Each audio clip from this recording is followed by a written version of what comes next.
Chapter 891. The citizens of the imperial capital who were lucky enough to watch today could brag about it for 10 years. They saw the new fire sword Saint appear in public with their own eyes. They saw the sword light of the fire sword that was as bright as flowing flames. They also saw with their own eyes that the marshal, who had made outstanding contributions, appeared in public for the first time after being missing for 2 years. He was full of righteousness, and it was hard to offend him.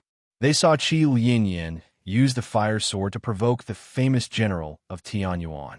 They also saw how the general, who convinced people with reason, used justice, reason, and dignity to discipline the young and impetuous Qi Lianyan into a wretched and submissive grandson. They also learned of a huge secret.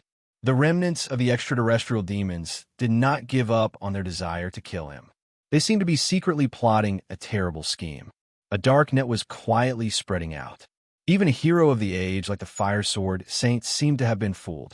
This seemed to involve a very large dark force. The general had been fighting openly and secretly with the other party for the past 2 years. But all these things were not as exciting as the next thing. If they could talk about the above for a year, then they could talk about this for the remaining 9 years. That's right, it was too King exciting and exciting. They actually witnessed the death of a 7 luminaries sword saint in public, in front of everyone. It was too King exciting.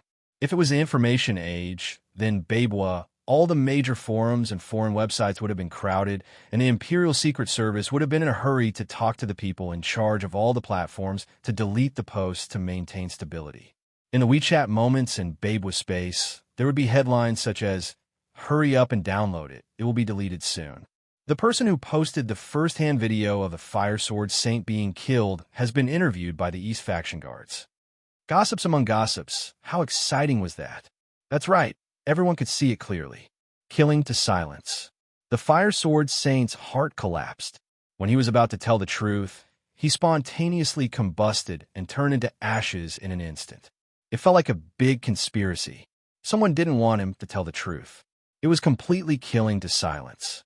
Too arrogant, too domineering, too evil. Mysterious conspiracies were often discussed enthusiastically by the public. Under the watchful eyes of the public, it was unknown how many people had seen it clearly. Other than the surrounding citizens, there were also those who were secretly paying attention to this matter. After all, Sun Lang had angrily rebuked Qi Lianyan for a long time. Once the news spread, any qualified intelligence personnel would rush over and observe the duel between the Fire Sword Master and General Shinsei. This was the first time Sun Lang had a conflict with someone in public. It was extremely valuable information, but from the looks of it now, the price was a little too high. A sword saint died just like that? Everyone looked at each other in dismay. For a moment, they all felt that it was very absurd, as if they were in a dream. Although Qi Lianyan's performance was very disappointing, he was still someone recognized by the sacred fire sword. How could he die just like that? Just like a chicken, it had died. After the shock, there was a faint anger and even greater curiosity.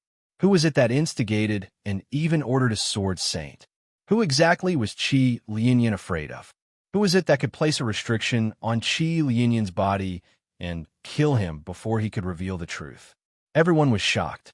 Everyone was deep in thought. Everything happened too quickly. Even General Shinsei, who was highly skilled in martial arts, did not have time to save Qi Lianyan's life.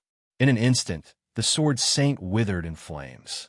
A layer of strange red light appeared on Qi Lianyan's half-charred corpse. After killing the fire sword master, that unstable power was still active and rising. When the general's palm wind and sword energy pressed down, this power suddenly shook violently. The fiery wind around the corpse was swept away, but the fluctuations of the red light became even more intense. Everyone realized that the matter was not over yet. They all looked at the general. Sun Lang's expression was calm. He raised his hand and pressed down. A powerful force pressed down. At the same time, a red light broke out from Qi Lianyan's corpse. With a buzzing sound, the sword hummed. Like a raging inferno, the sun flame boiled endlessly. That scarlet light rushed into the air and was stopped by a powerful force. Everyone stared at it, and someone exclaimed, "Sacred sword!" This discovery was like a boulder thrown into a calm lake. The waves spread out violently. Everyone looked at each other and said something. The shocked people discussed in low voices. I saw it clearly. The fire sword master burned himself. Something exploded from his body. I remember it very clearly. It was this kind of light, the same kind of light as the sacred sword. Doesn't this mean the sacred sword killed him, killed the fire sword master? That's impossible, but that's the only explanation. Even if this person did not live up to his name, he was still the one chosen by the sacred sword. Apart from the backlash of the sacred sword, how could he be killed instantly? But the sacred sword, why would the sacred sword, such a fact and such a cause of death, were even more terrifying? No one dared to think about it. Even the Tian Yuan generals, who had been on the battlefield for a long time, changed their expressions. While everyone was still in shock, the general reached out and stopped the fire sword master who was trying to escape.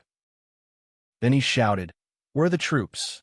Although the soldiers were shocked by Qi Lian's death, they still replied subconsciously after hearing the general's order. "I'm waiting for my orders." Sun Lang opened his fingers to the sky.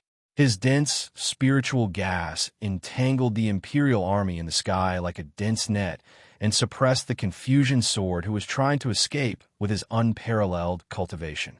His calm and steady voice echoed on the entire street, comforting the uneasy souls. Just like on the Heaven's Origin battlefield a few years ago, he had always brought people hope of victory and survival. The general issued orders in an orderly manner. All troops block the street. Nobody is allowed to go in or out. Fellow citizens, I am General Sun Lang of the Shensei. This is a serious matter. I command you to cooperate with the military order. From now on, nobody is allowed to leave your current position without permission. Those who intend to escape must be up to no good, and they must be related to the death of the fire sword master. You are all good citizens of the capital, and you are responsible for the rise and fall of the country. Therefore, I ask you to pay close attention to your surroundings and pay attention to anyone suspicious. Pangji, go to the capital magistrate's office and inform the capital magistrate, Bao Shiren, that a murder has occurred here. Pengmei, go to the imperial advisor's office and find the imperial advisor's office and the sacred artifact supervisor. Pass on my order and ask them to bring the records of Qi Lianyan and the fire sword master to me. Android, take the Flying Bear Army and surround the Qi Mansion. Check and control everyone in the Qi Mansion. Shan Xiongxin, go to the Confusion Sword Palace and summon the Palace Swordsman. Su Dingfang, Lu Haida. The generals answered and left. Horses galloped and banners fluttered. The long street was filled with killing intent. The general gave orders while controlling the Sky Sword Master. The Fire Sword Master dashed left and right, but it still couldn't escape from Sun Lang's net. In the end, it let out a weak cry and fell to the ground. It was suspended in front of Sun Lang by an invisible force. Sun Lang looked at the Sky Sword Master in front of him and then looked at the charred corpse of Qi Lianyan on the ground. He took a deep breath. He said coldly, "I was caught off guard by what happened today. It's a pity that the Fire Sword Master died in front of me. However, I'm afraid that the death of the Fire Sword Master will cause more waves. There will probably be countless dirty water thrown at me. Although I'm not afraid, I can't not be prepared. I'll have to trouble you all to be my witnesses." His words were still tough, but many people could hear some fatigue and tiredness in them. Although his friend's younger brother had gone astray, it was not a pleasant thing to see him die in front of him. Moreover, he had already fought for 2 years. After returning to the capital, he had to face countless strong enemies. He must be very tired. Many hot-blooded men were hot-headed and shouted loudly, "General, don't worry. Although I'm not talented, I'm willing to testify for the general. We saw what happened today with our own eyes. It has nothing to do with the general." The rest of the people started to chime in. Sun Lang looked around and bowed slightly. Then his eyes became cold and he said calmly, "Ordinary people are so hot-blooded and responsible. Do you all, martial artists, still want to be bystanders? No matter which lord you are, or which government secret agent you are, You all have to be witnesses today. The man by the window on the second floor of the second restaurant to my left, the man holding the green cloth in the first cloth workshop to my right, I'm talking about you. The remaining 2 or 3, do you want me to call you one by one? Do you want to come out yourselves? Or do I have to ask you to come out? Do you want to stay as witnesses? Or do you want to commit suicide by taking poison immediately? I'll only count to 3. Soon, there was a commotion in the crowd. 20 or 30 people walked out from various places with conflicted faces and bowed to the general. Sun Lang glanced at them and said, "Don't frown. It's your duty. I won't make things difficult for you. Go to Ma Serene to register and write down your background. I'll personally inform your superiors and masters to explain the situation. If they treat you badly because of this matter in the future, you can come to me for help." The secret agents had different thoughts. They bowed again and went to register on their own. The soldiers maintained order while the common people discussed animatedly. Sun Lang stared at Qi Lianyan's corpse, thinking about something. Sun Bofu frowned and pondered. Sun Zhongmo had a suspicious look on his face. Sun Shangxiang, who had returned with the news, approached her 2 brothers with a slightly conflicted expression. She was looking forward to the plot of the tyrannical marshal. How to develop like this? The little girl looked at the 7 treasures fragrance carriage. Shen Yaohua's carriage had been quietly parked on the side of the street. Sun Lang didn't ask her anything, and the widow didn't say anything. Her brother had also been called into the carriage. The lonely carriage seemed to have been forgotten by everyone. Sun Shangxiang whispered, "I always feel that something is very strange." Not long after, there was a silence on the street. Surrounded by 3 groups of Yamen runners, the magistrate of Kaifeng, Bao Shiren, hurried over with his team. Bao Haizi and Sun Lang's eyes met from afar. Both of them had no joy or sorrow on their faces. When Bao Haizi approached, Sun Lang said faintly, "Hello, Lord Bao." Bao Shiren gritted his teeth and said, "What's going on?" Sun Lang clasped his hands behind his back and said, "Is this the attitude of the capital governor when he meets the general of Shinsei? Is this the way the most upright official in the capital, Lord Bao, handles cases?" Chapter 892. Bao Shiren was enraged when he heard this, but Gong Sun secretly pulled his sleeve from behind. The chief official of the capital office was startled at first, but then he immediately came to his senses. He had already made a mistake and had hidden hostility and prejudice against Sun Lang. His previous words and actions were extremely inappropriate. Gong Sun Su was right. Although the capital office was a high-ranking official of the imperial court, in terms of rank, he was far inferior to the Shinsei general. Moreover, Sun Lang was a senior general of Tianyuan and had made great contributions. According to the imperial court's correct policy of giving preferential treatment to the meritorious officials of Tianyuan, Bao Shiren had to treat him with respect. But he had just met him, and without greeting him, he had directly and aggressively questioned him. It was as if he had preemptively set the other party as a criminal. This kind of thing happened between the capital office and an ordinary citizen, not to mention between 2 important officials of the empire. It would be considered the behavior of a corrupt official even if it happened between the capital office and an ordinary citizen. Bao Shiren had already realized where the problem was. Now, his impression of Sun Lang was extremely complicated. This extremely tangled feeling would affect his judgment and behavior, causing his thoughts to no longer be calm and clear. He had to adjust. Lord Bao quickly adjusted his state of mind. After reflecting on his mistake, he solemnly cupped his hands and bowed. "I am Bao Shiren of the capital office. Greetings to the Shinsei general. Please forgive me for my lack of manners." Lord Bao's companions saw this and bowed in unison. "Greetings to the Shinsei general." Sun Lang glanced at the attendants behind Bao Shiren. His gaze paused for a moment on Zhang Zhao's cat ears, and then moved away without leaving a trace. He cupped his hands and returned the greeting. "Lord Bao Shiren, you don't have to be so courteous. It's just that something happened just now, and I'm feeling a little down. Please don't take my words to heart." Pangji, who had gone to deliver the message, failed. After Qi Lianyan and Sun Lang started arguing, Lord Bao, who had been paying close attention to the Copper Sparrow Pavilion, received the news. He was the governor of the capital, the mayor of the capital. Of course, this matter was within his jurisdiction. This was a brawl between two sword saints on the streets. Moreover, he was familiar with Sun Lang's temperament and methods. If he beat up the fire sword saint on the streets with a single punch, it would be disastrous. Unfortunately, even though he had rushed over, he was still too late. After greeting Sun Lang, he saw the charred corpse lying on the ground and the sacred fire sword floating beside Sun Lang. His heart sank. The worst-case scenario still happened. He looked at Sun Lang, and there was some hostility in his tone. "May I ask, General, who is this?"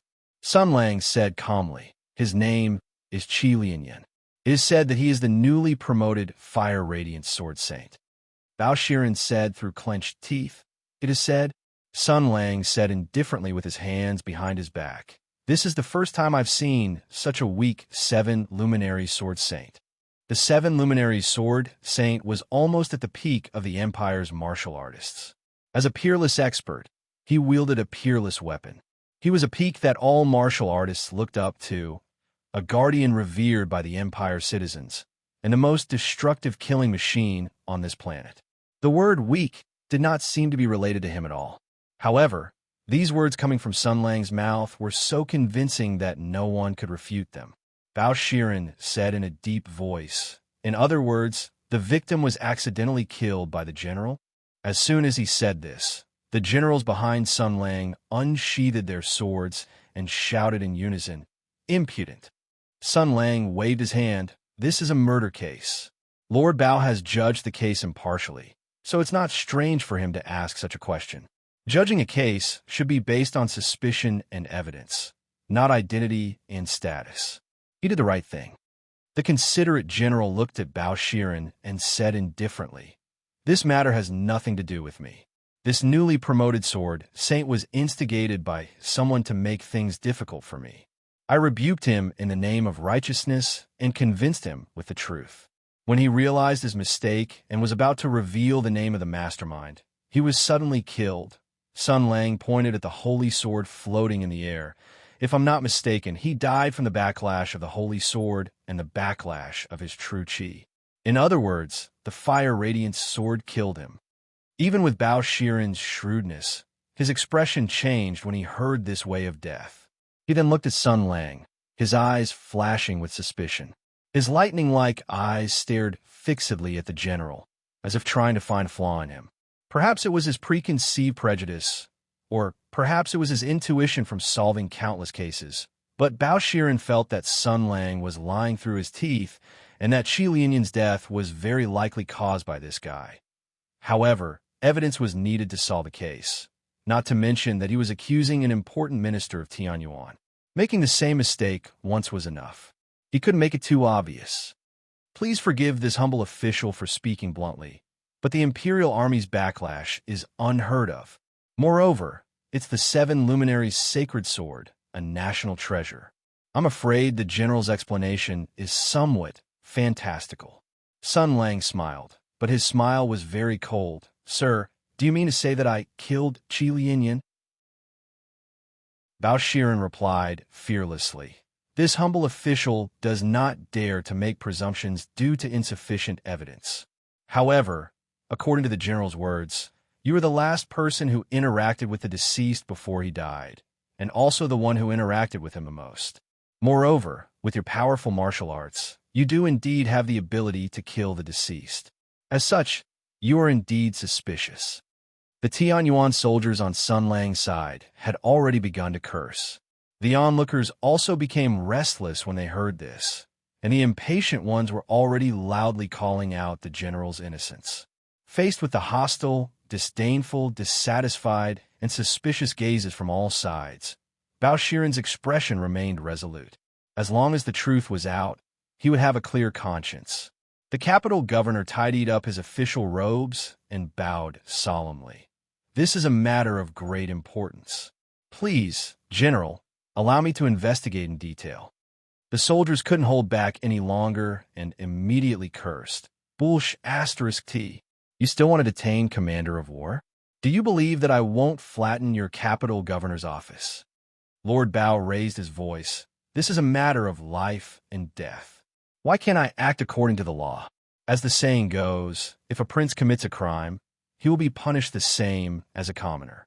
Even if you are the Shunsei general, if you are suspected, you will have to cooperate with the investigation according to the law.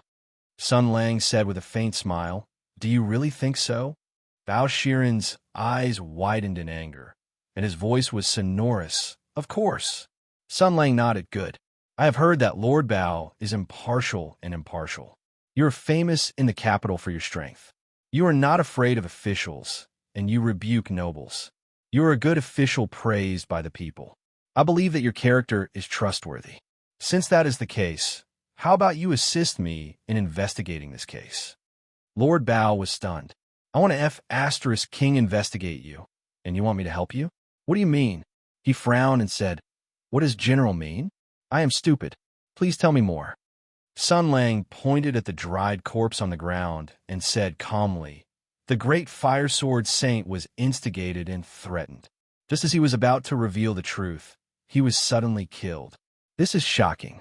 Our dynasty has been established for hundreds of years, and this has never happened before. In my opinion, this must be related to a great conspiracy. He looked at Bao Shiren and said in a serious tone, I suspect that this matter is related to my raid on the Copper Sparrow Terrace and the massacre of the Sky Demon Remnants yesterday. This is very likely a counterattack by the Sky Demon Remnants hidden in the Imperial Court. They're so crazy. This matter must be investigated thoroughly. Hearing this, Lord Bao was so angry that he almost laughed. You King dare to mention this in front of me. He felt more and more that Sun Lang was behind Qi Lianyan's death.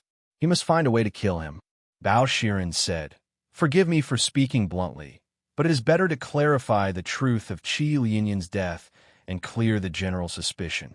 Otherwise, even if you want to investigate the truth, I am afraid it will be difficult to convince the public. Sun Lang pointed at the people present and said, Everyone here saw the cause and effect of this matter clearly. If you don't trust me, you can ask my subordinates. If you don't trust them, you can ask the people around.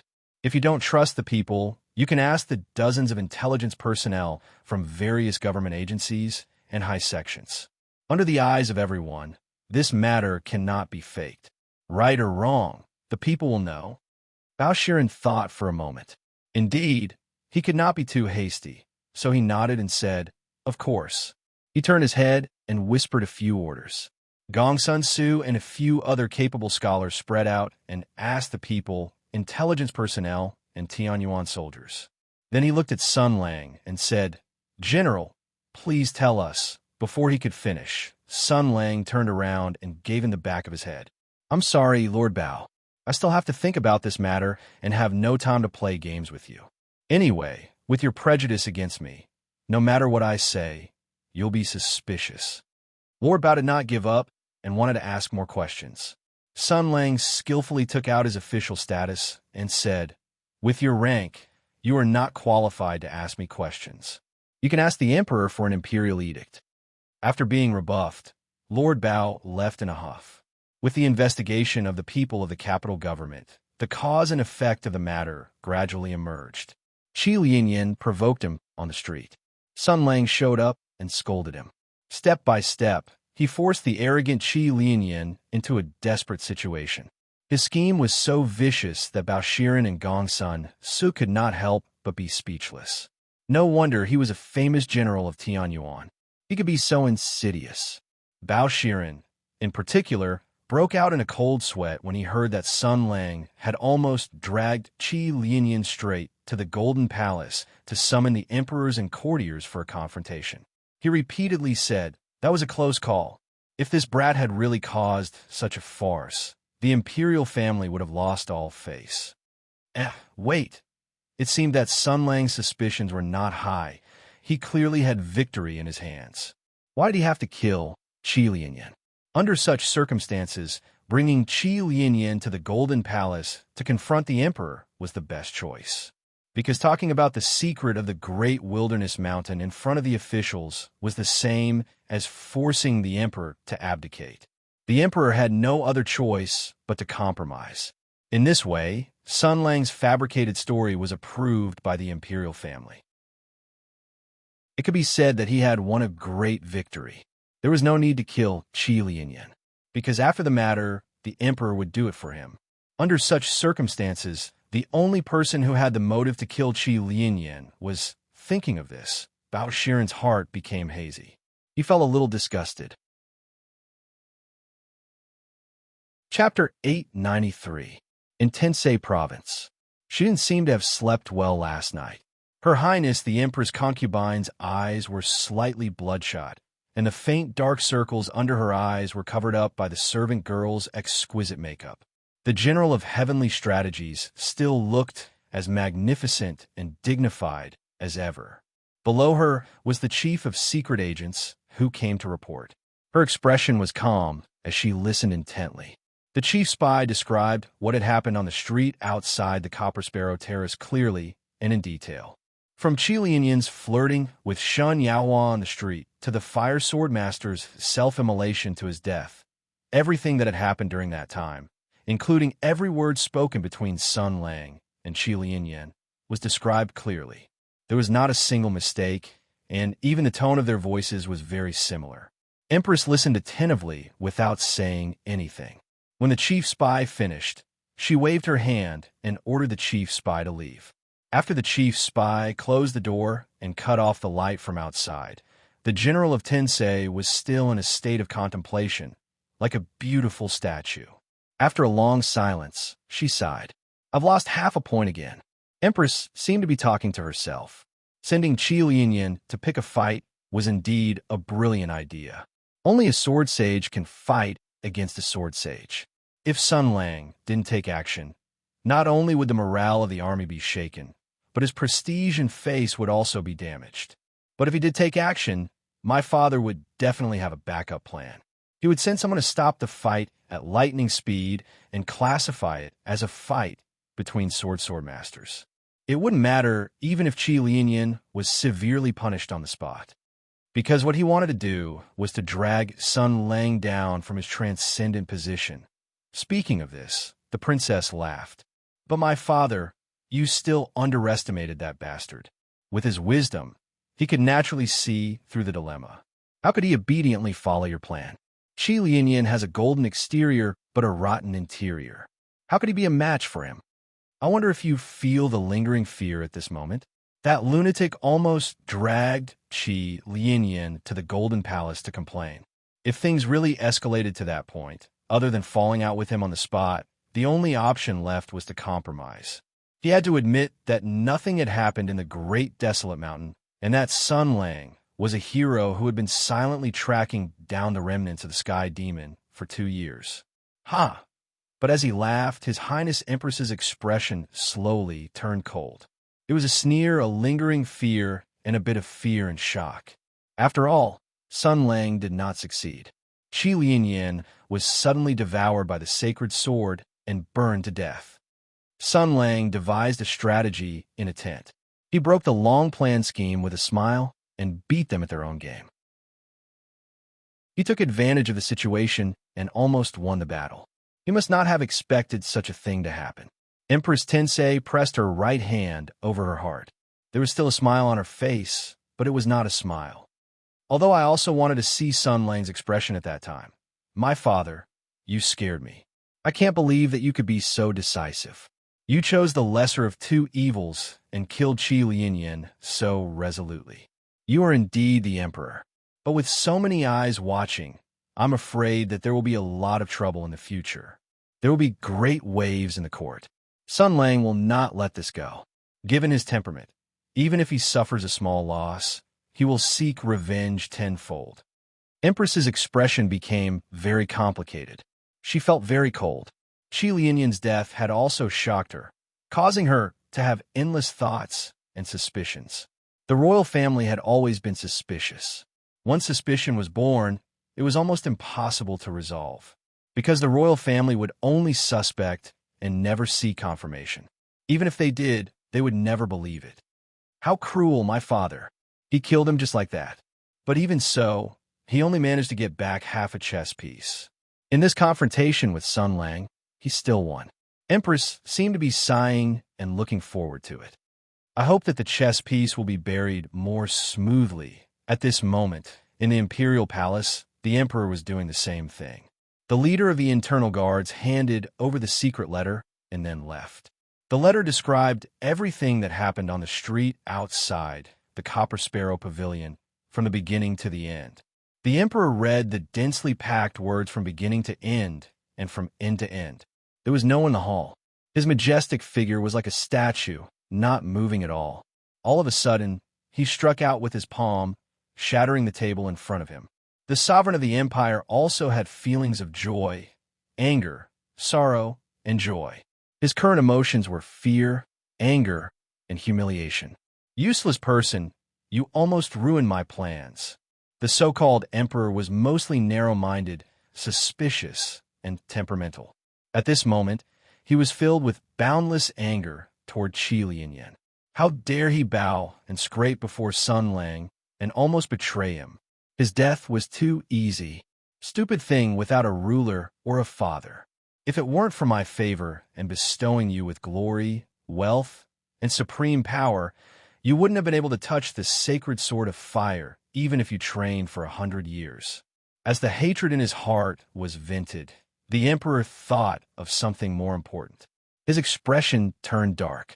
Qi Lianyan died at the right time. If Sun Lang really dragged him to the Golden Palace, there would be endless trouble. But the question now was, how did he die? Didn't you say that Zhurong still needed some time to wake up? Didn't you say that Qi Lianyan still needed some time to recover? Didn't you say that the sacred sword of fire was not mature enough? Then why did this happen? Who else could cause Qi Lianyan to be devoured by the sacred sword and self-combusted to death? His partner, his tool, his double-edged sword. He didn't expect him to have such a backup plan. At this moment, a strange consciousness descended, and a voice rang directly in the emperor's ear. That was close, but Zhurong clearly didn't wake up. Why would the sacred sword devour Qi Lianyan?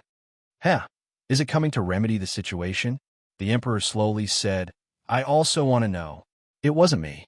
The ancient consciousness said, that must be Sun Lang. The emperor snorted. That bastard is using unconventional methods again. I don't know what he's planning. He did it. He could indeed kill Qi Lianyan. But how could he cause Qi Lianyan to be devoured by the sacred sword without even making a move? Do you think he's like you? Moreover, why would he do this? Wouldn't it be better to drag Qi Lianyan to the Golden Palace and make a scene? He could have won a complete victory. Why would he make trouble for himself? The ancient consciousness said indifferently, in short, we have to be careful. Humph! What reason does Sun Lang have to do such a thing? I was hoping that he would take advantage of the situation and make a scene in the Golden Palace, catching you off guard and putting you in a difficult situation.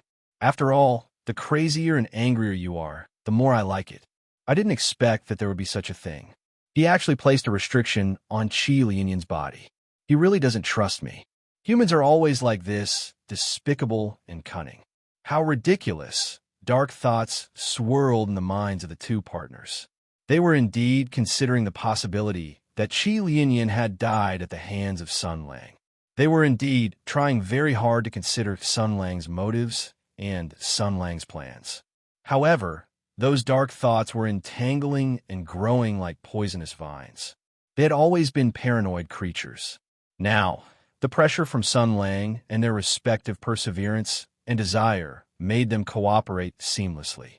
However, as the day of victory approached, all kinds of thoughts came pouring in. Qi Lianyan's bizarre death today was only a small seed that had been planted. No matter what he's planning, let him be smug for a while. Although such an unforeseen event has occurred, the original plan hasn't gone too far wrong. The emperor said slowly, I hope that the burial of that chess piece goes smoothly. The ancient consciousness said confidently, don't worry. This is much stronger than Qi Lianyan. At this moment, on the street outside the Copper Sparrow Terrace, the initial investigation was nearing completion. Lord Bao's expression was complicated. The evidence was conclusive, and there were many witnesses. According to common sense, Sun Lang had no motive to kill Qi Lianyan. After all, this guy who loved to stir up trouble wanted to seize the opportunity to cause trouble. Whether it was forcing Qi Lianyan to reveal the name of the mastermind behind the scenes, dragging him directly to the Golden Palace, or forcing him to reveal the mastermind scheme in the Golden Palace, all of these would be much more beneficial than directly killing Qi Lianyan. However, if this was not Sun Lang's doing, it meant that the person who killed Qi Lianyan was most likely. This was the source of Lord Bao's dilemma. Even if it was him, he would feel helpless in such a situation. He even somewhat understood Senior Brother Song. At such a young age, he was in charge of the prison and became an enforcer. Such a young and promising person was rare in both ancient and modern times. Why did he choose to resign and live in seclusion, ignoring the affairs of the world? What should I do? What should I do? Gong Sun Su also saw Dong Wang's hesitation. However, at this moment, even the resourceful Mr. Gong Sun could not think of any good suggestions. This was a trial of one's conscience. No one else could help. Sun Lang suddenly waved mysteriously at Bao Shiren. When Lord Bao noticed this, he suddenly became spirited. He hoped that Sun Lang would say something. Perhaps this guy who did not play by the rules would deliberately leak some information. Sometimes, some careless words could solve a lot of doubts.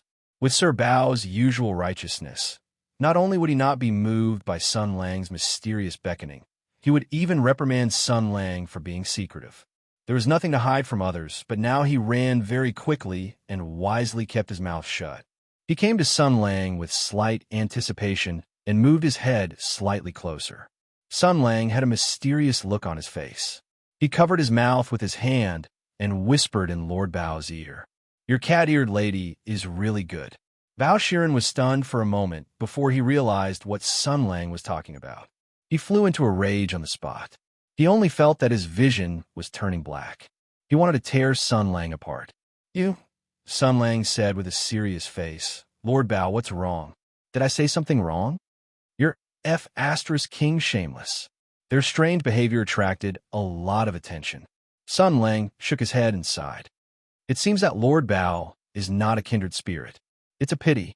However, everyone has their own ambitions. I won't force you. The gazes from all directions were mixed with some disdain. It seemed that they despised Lord Bao for not being willing to fight side by side with Commander of War to solve this unprecedented strange case.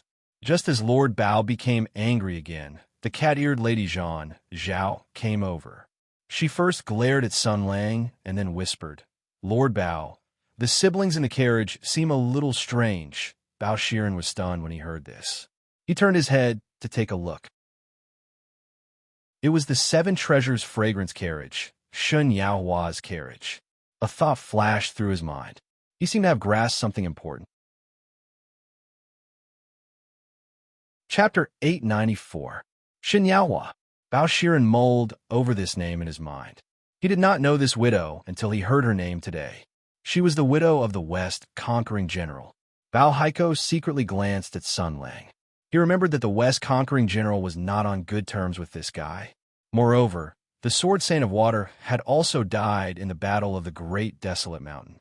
It was very likely Bao Shiren felt a ripple in his heart. He deliberately said to Zhang Zhao, "Guard Zhang, what did you find?" Zhang Zhao glanced at Sun Lang warily. Seeing that Lord Bao had no intention of avoiding the question, he said, "My lord, I was ordered to question the woman in the carriage. She was sitting with her brother. The siblings' behavior was very strange.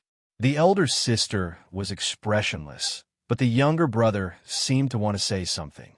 Garjon was halfway through his sentence when his intuition as a greenwood were beast sensed an open gaze on him. The cat-eared girl looked at Sun Lang in an unfriendly manner and asked, "Why are you looking at me?" Sun Lang's skin was already thicker than the city walls. Even if he was looking at a woman bathing, he would look at her openly, let alone just looking at the cat-eared girl's beast ears. He did not blush at all when he heard what she said and asked a rather technical question. "I'm more curious. Why don't you add the word meow at the end of every sentence?" Perhaps it was because the Empire's culture was simple and the people's spiritual life was extremely lacking. The majority of the people did not have the concept of the so-called cuteness. Their fantasies were limited to fox repaying a debt of gratitude and female ghosts returning to have sex with each other. Moreover, they wanted to become a normal, dignified, and peerless beauty. They did not realize at all how coquettish a woman in white with a pair of furry fox ears would be. This reflected the ignorance and backwardness of the feudal society. Thus, Garjon did not expect that his identity as a greenwood beast would have a unique charm in the eyes of this filthy guy. She was very puzzled by Sun Lang's question. She tilted her head and said, "Meow? Oh, greenwood technique is good." At this moment, Sun Lang thought of Xiang's Island, Bismarck, Neuhera Feiju, Yuta Hagawa, and Catherine. In that instant, the few bailiffs who were walking over to report were stunned. They subconsciously sucked in a breath of cold air. Lord Bao, who was beside them, staggered and almost lost his balance in fright. Zhang Zhao's unintentional meow revealed a unique and strange feeling of amazement. This kind of lethality was undoubtedly extremely great for a country bumpkin from another world. Sun Lang was also shocked. He looked at the cat-eared girl and thought about the book, which brought back beautiful memories of his time on Earth. He then showed a gentle and friendly smile to the governor, Bao, as if they were a family that was united in the military and politics. He gave off a sense of closeness that said, "I'm definitely going to make friends with you." Lord Bao instantly saw through Sun Lang's wild ambition and gave him a firm warning look. It seemed that he would have to remind bodyguard John not to get involved with this guy. He said directly, "Guard John, lead me to that madam." Sun Lang said indifferently, "Wait." A cold light flashed in Bao Shiren's eyes. Does the general have anything else to say?" Sun Lang glanced at the Seven Treasures fragrance carriage and said slowly, "This matter was indeed caused by her. However, it later became a conflict between Qi Lianyan and me. She is a widow, and it is not good for her to show her face in public. Moreover, she is involved in the case of the Sword Sage's death. There will be endless trouble. Therefore, it is best if you don't involve her in this matter. It is already difficult for a widow." Bao Shiren's heart skipped a beat, but he said, "Thank you for your concern." Sun Lang turned around and walked to the other side. Bao Haizi looked at the other's back and muttered in his heart. "There is a problem," he thought. Zhang Zhao said in a low voice, "Lord, in my opinion, that woman is very difficult to deal with. However, her brother is much worse. One look, and you can tell that he is not a shrewd person. Perhaps you can start with him." Bao Shiren gently waved his hand and came to the front of the Seven Treasures fragrance carriage with Zhang Zhao. He cupped his hands and saluted. "This official is Governor Bao Shiren. Greetings, madam." He saw the figure in the carriage swaying. It seemed that the person in the carriage was about to get out. He said, "There is no need to trouble madam to get out of the carriage. Your husband was a hero of Tianyuan and sacrificed his life for the country. I have always respected him. How can I let his widow show her face in public? I will only ask a few questions, and then madam can go home." The person in the carriage was silent for a moment and said faintly, "Thank you for your understanding." Bao Shiren pointed out, "This was ordered by General Shunsei. I'm just going with the flow." The Seven Treasures fragrance carriage swayed. Bao Shiren's sharp eyes saw the outline of an indignant young man through the window. He stood up angrily. The young man from a Shun family seemed to want to say something, but his mouth was covered by his sister in the next moment. He only had time to let out a muffled cry. Bao Shiren felt more confident. It seemed that there was indeed a problem. He did not change his expression and said calmly, "Then I will begin. First question, when Qi Lianyan stopped the carriage on the street, did madam get out of the carriage?" Shen Yaohua's voice was still soft and gentle. "No."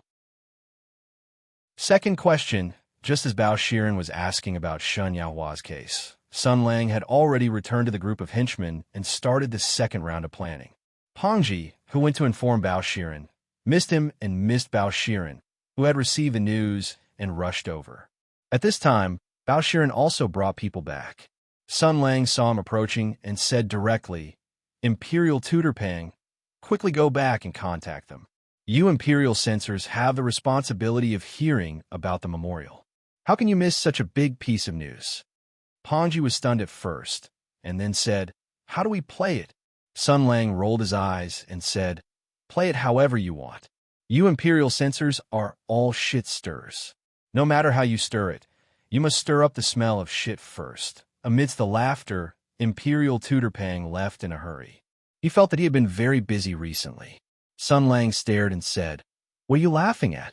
Mother asterisk her, hundreds of people can't even keep Qi Lianyan in check. I have never suffered such a loss before. I must get back at him.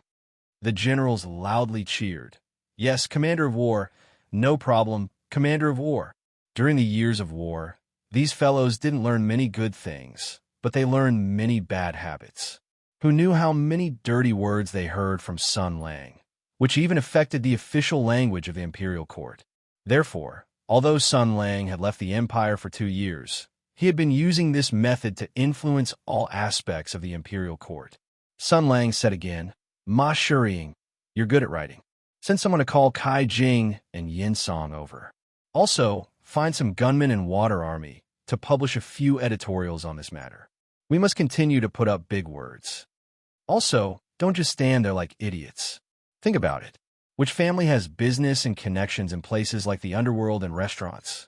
Mother of asterisk her, if they dare to kill people to keep their mouths shut, I will make this matter known to the world. The generals began to brainstorm. It was a mess. A group of famous officers of the Heaven's Origin Army gathered together and discussed in full swing.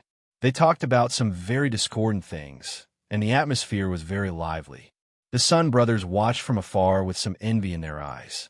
The camaraderie of comrades and the cooperation of like-minded people was a very good feeling, unlike the two brothers who could only stand awkwardly to the side after taking the statements. They couldn't leave even if they wanted to, and they didn't know what to do. Well, from last night until now, there had been one big news after another. They thought that last night's matter was already very explosive, but today, something even more explosive had happened. Sun Shangxiang, on the other hand, was very simple-minded. Her attention was mostly on the 7 Treasures fragrance carriage. Her eyes flickered, and no one knew what she was thinking. She kept mumbling something that the two brothers couldn't understand. All of a sudden, her expression changed. Ah, you're done. The Sun brothers raised their heads and saw Lord Bao walking over with the guard from the Greenwood Kingdom. The eyes of the capital magistrate met with the two brothers. Sun Bofu and Sun Zhongmo hurriedly bowed, and Bao Shiren also nodded in return. At this moment, Sun Shangxiang took 2 steps back and quietly walked toward the 7 Treasures fragrance carriage while her two brothers weren't paying attention. After Bao Shiren greeted the Sun brothers, he walked towards Sun Lang. Before he even got close, he heard Sun Lang's unabashed words. The content was simply shocking to the point of lawlessness. Since they did this, we'll do the same. They wanted to silence us to hide the truth, so we can't let them succeed. Right now, we'll let the world know what happened today. Whether it's right or wrong, we'll let the people decide. Lord Bao's heart trembled when he heard this. He shouted no. Everyone glared at him with unfriendly expressions. After listening to the conversation just now, everyone knew one thing. Blackie Bao wasn't on the same side. Sun Lang turned around and said with a faint smile, "Does Lord Bao have any objections?" Bao Shiren's tone was very aggressive. "What is the great general's intention?" Sun Lang shrugged. "As you can see, I want to write a story, write songs, put up posters, mobilize the imperial censors, and even directly submit a memorial to the throne. I want the court to understand the severity of this matter and the extent to which the hidden enemies of our empire have run rampant." Lord Bao was shocked and angry. He subconsciously said, "How can this be?" Sun Lang asked back, "Why not?" Bao Shiren replied, "This matter is of great importance, and the truth isn't clear yet. If the great general announces it to the public, aren't you afraid that rumors will spread and the people's hearts will be shaken?" Sun Lang sneered. "Not clear yet? Why does Lord Bao say that? This matter has been open and above board from the beginning to the end. There are plenty of people around who have witnessed the entire process. Right and wrong are clear, so what's there to be unclear about? Also, why can't this be announced to the public? Isn't this empire the empire of the people? Why don't they have the right to know?" Could it be that Lord Bao thinks that no matter what happens, only an elite official like you can handle it, and there's no need to let the people know? Is this what they mean by the people can be manipulated, but they can't be made to know? His words were sonorous, and each word was like a knife. Most importantly, he said these words in front of everyone. He was too shameless.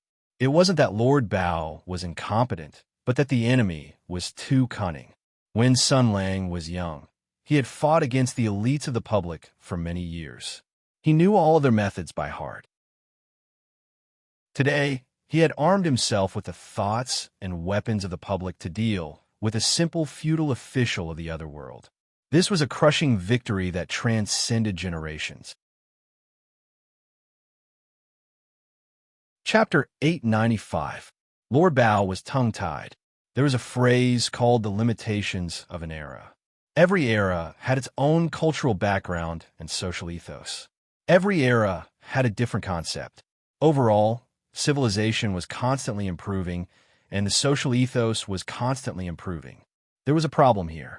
Generally speaking, if one used the morals of modern civilization to judge the actions of the ancients, then history books and ancient books should not be read. After reading them, one would be angered to death. This was because the morals of the ancients were limited by the era. They felt that their cousin was capable, that there was a hierarchy between people, that the emperor was supreme, that earthquakes and meteors were warnings from the heavens. They had received such an education and grew up in such a cultural background. There were some things that simply could not be investigated. Just like Lord Bao today, he was an honest and capable official. He was honest and did not fear power. He loved the people. These were all true. However, the officials of this era were called parental officials. They were called lord officials. They were not the servants of the people. They did not serve the people. Such officials, no matter how honest, how much they loved the people, no matter how capable they were still limited by the era. In their eyes, the people were ignorant, the people were weak, the people needed to be protected, the people needed to be protected. It was like a parent protecting a son, like a farmer protecting a seedling, like a shepherd raising a cub. It was a form of protection from above. Thus, Lord Bao could not refute Sun Lang's accusations. This was because he vaguely felt that way. The death of the Sword Saint and the changes in the imperial court were caused by the Sky Demon or by Sun Lang's selfish motives. In the end, these were the secrets of the imperial court. How could the commoners know about them? It would only add to the troubles and chaos. Commoners were commoners. They worked every day, earned some money, enjoyed the happiness of family, and lived a peaceful life. That was the best. What was the point of knowing about these things?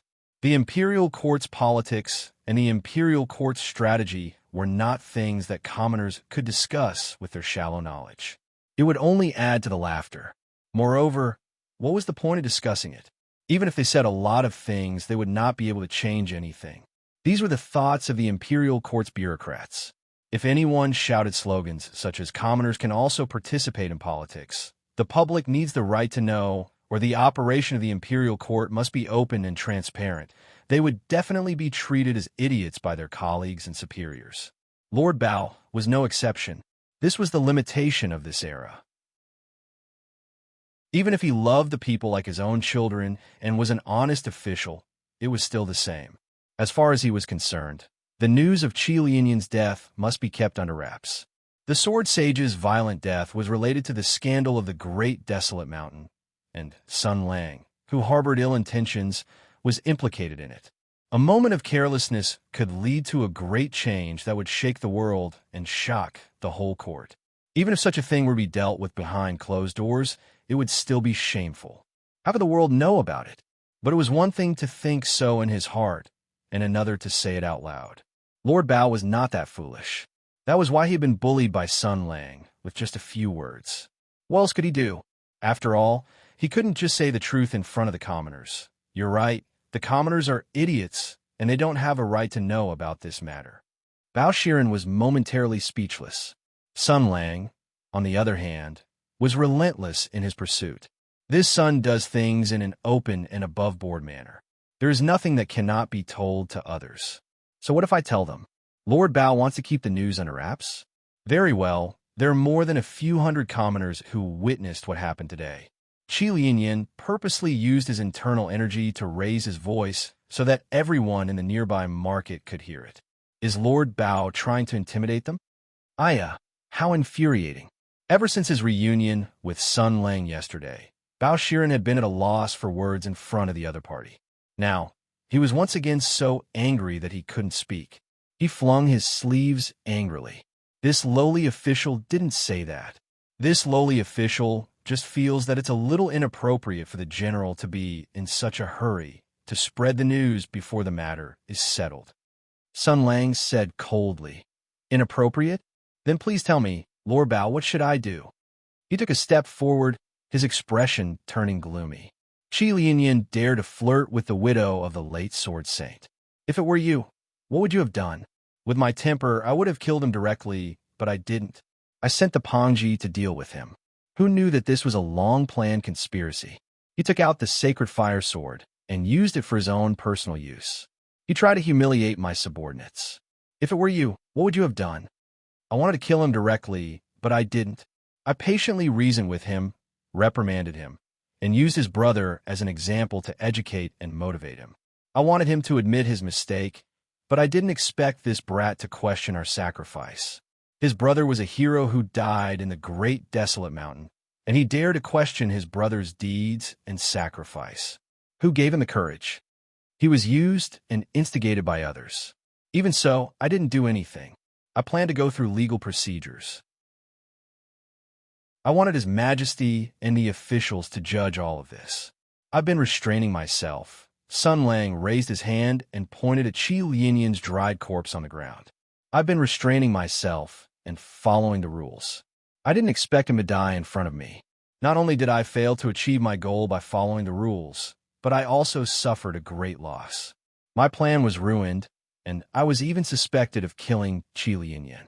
Bao Shiren, have you ever thought about how much criticism I'll receive because of this? His tone was low and cold. Anyone could hear the anger in his voice. Then, what do you think I should do now? What do you think is appropriate? Should I immediately disperse my men and withdraw from the Copper Sparrow Terrace?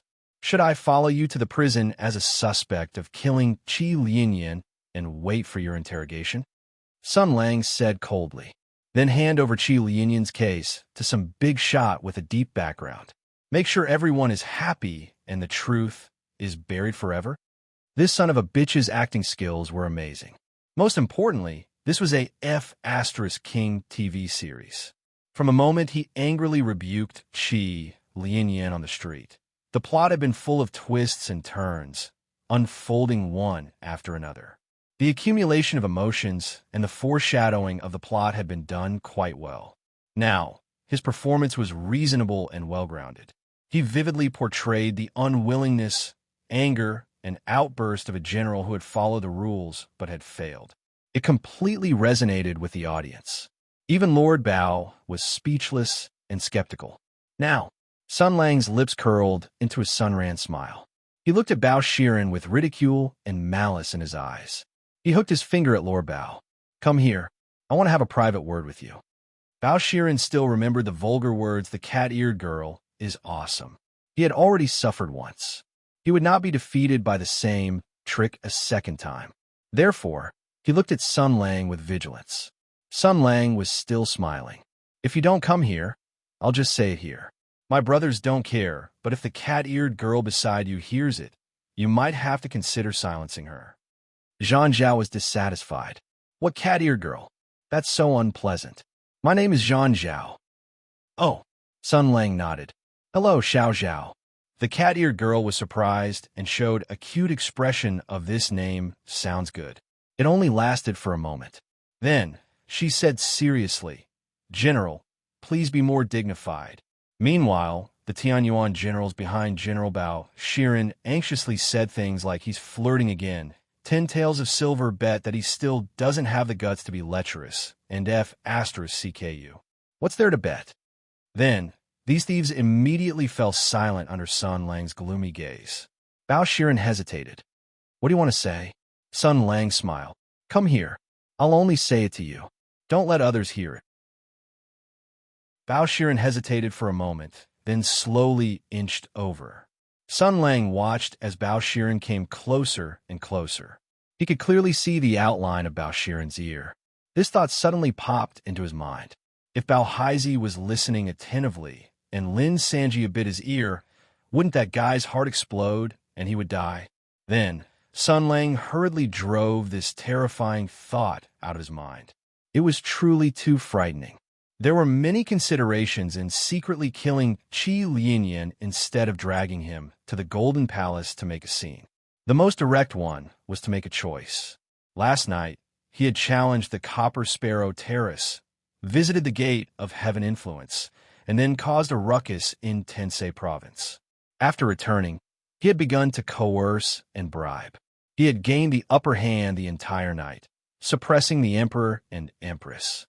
Today, the Emperor had fought back with great difficulty, only to be slapped back.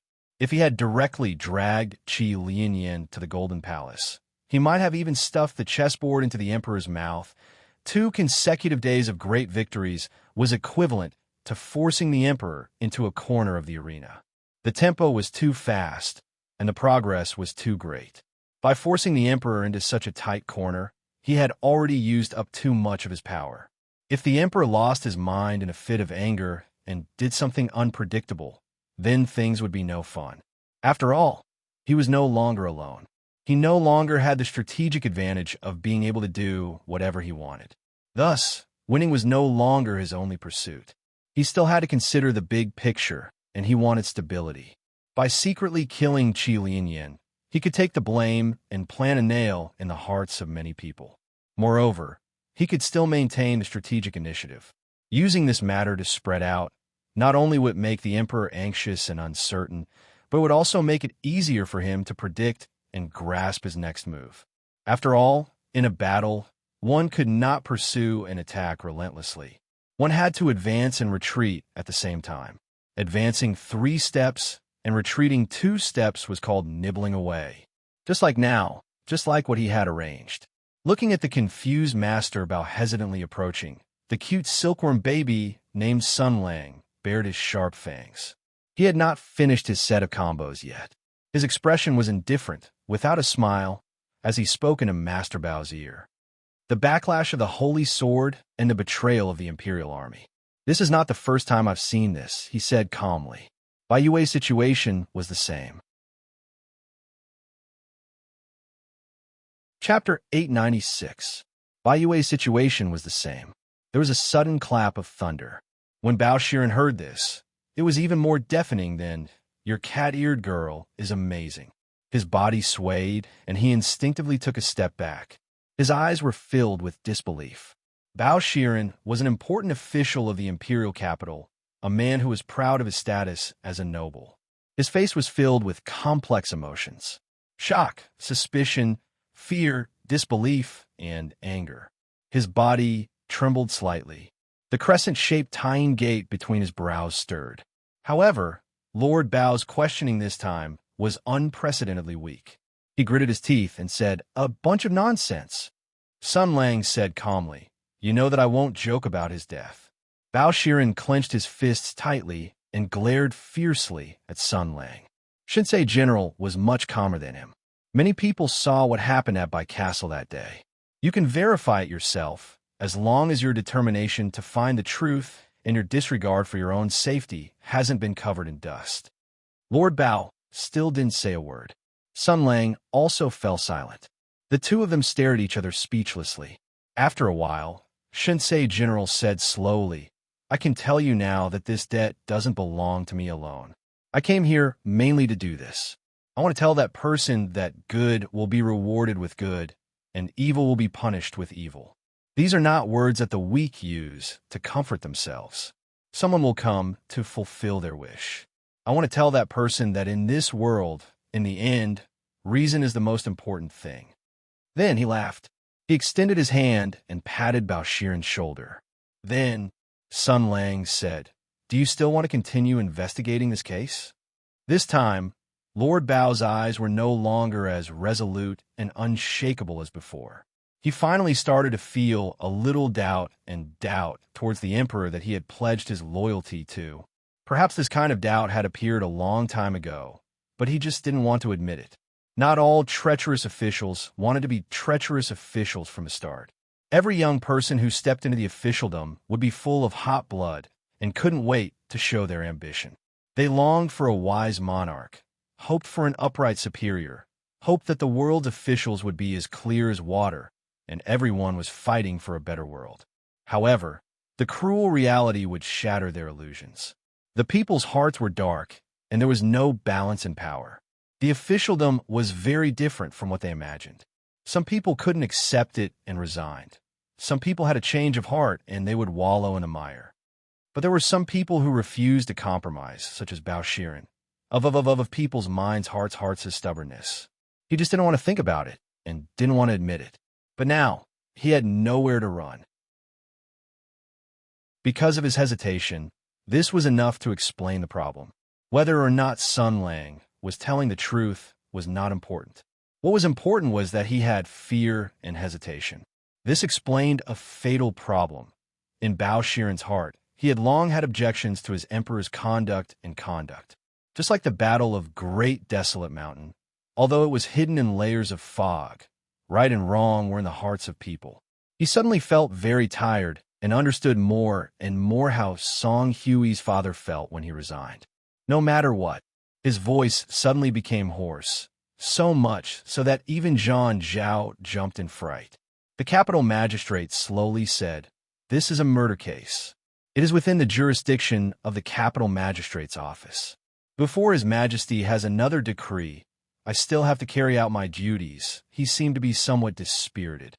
The Shun's siblings, this official has finished questioning them. Even his voice was faint, as if he was just going through the motions. If the general has no objections, then this official will let them go home. Sun Lang glanced at the Seven Treasures fragrance carriage, his eyes no longer showing any emotion. He nodded slowly, as if he was talking about a trivial matter that had nothing to do with him. Yes, this matter has nothing to do with her. Qi Lianyan flirted with this woman on the street just to lure me over. Bao Shiren only cupped his hands in greeting. He didn't even seem to want to say anything. His attitude changed too quickly. In an instant, the capable capital magistrate had become a middle-aged bureaucrat. Zhang Zhao looked at Sun Lang in shock. He suddenly took a step forward and said in a low voice, What did you say to His Excellency? What happened to him?" A soldier angrily rebuked the cat girl for speaking rudely. Sun Lang waved his hand. For the sake of the cat girl, he smiled amiably. "I just whispered something to him. Do you want to hear it?" Before he finished speaking, Lord Bao, who was just about to leave, turned around and said, "Bodyguard John." Zhang Zhao immediately replied. In the end, she did not forget to glare at Sun Lang.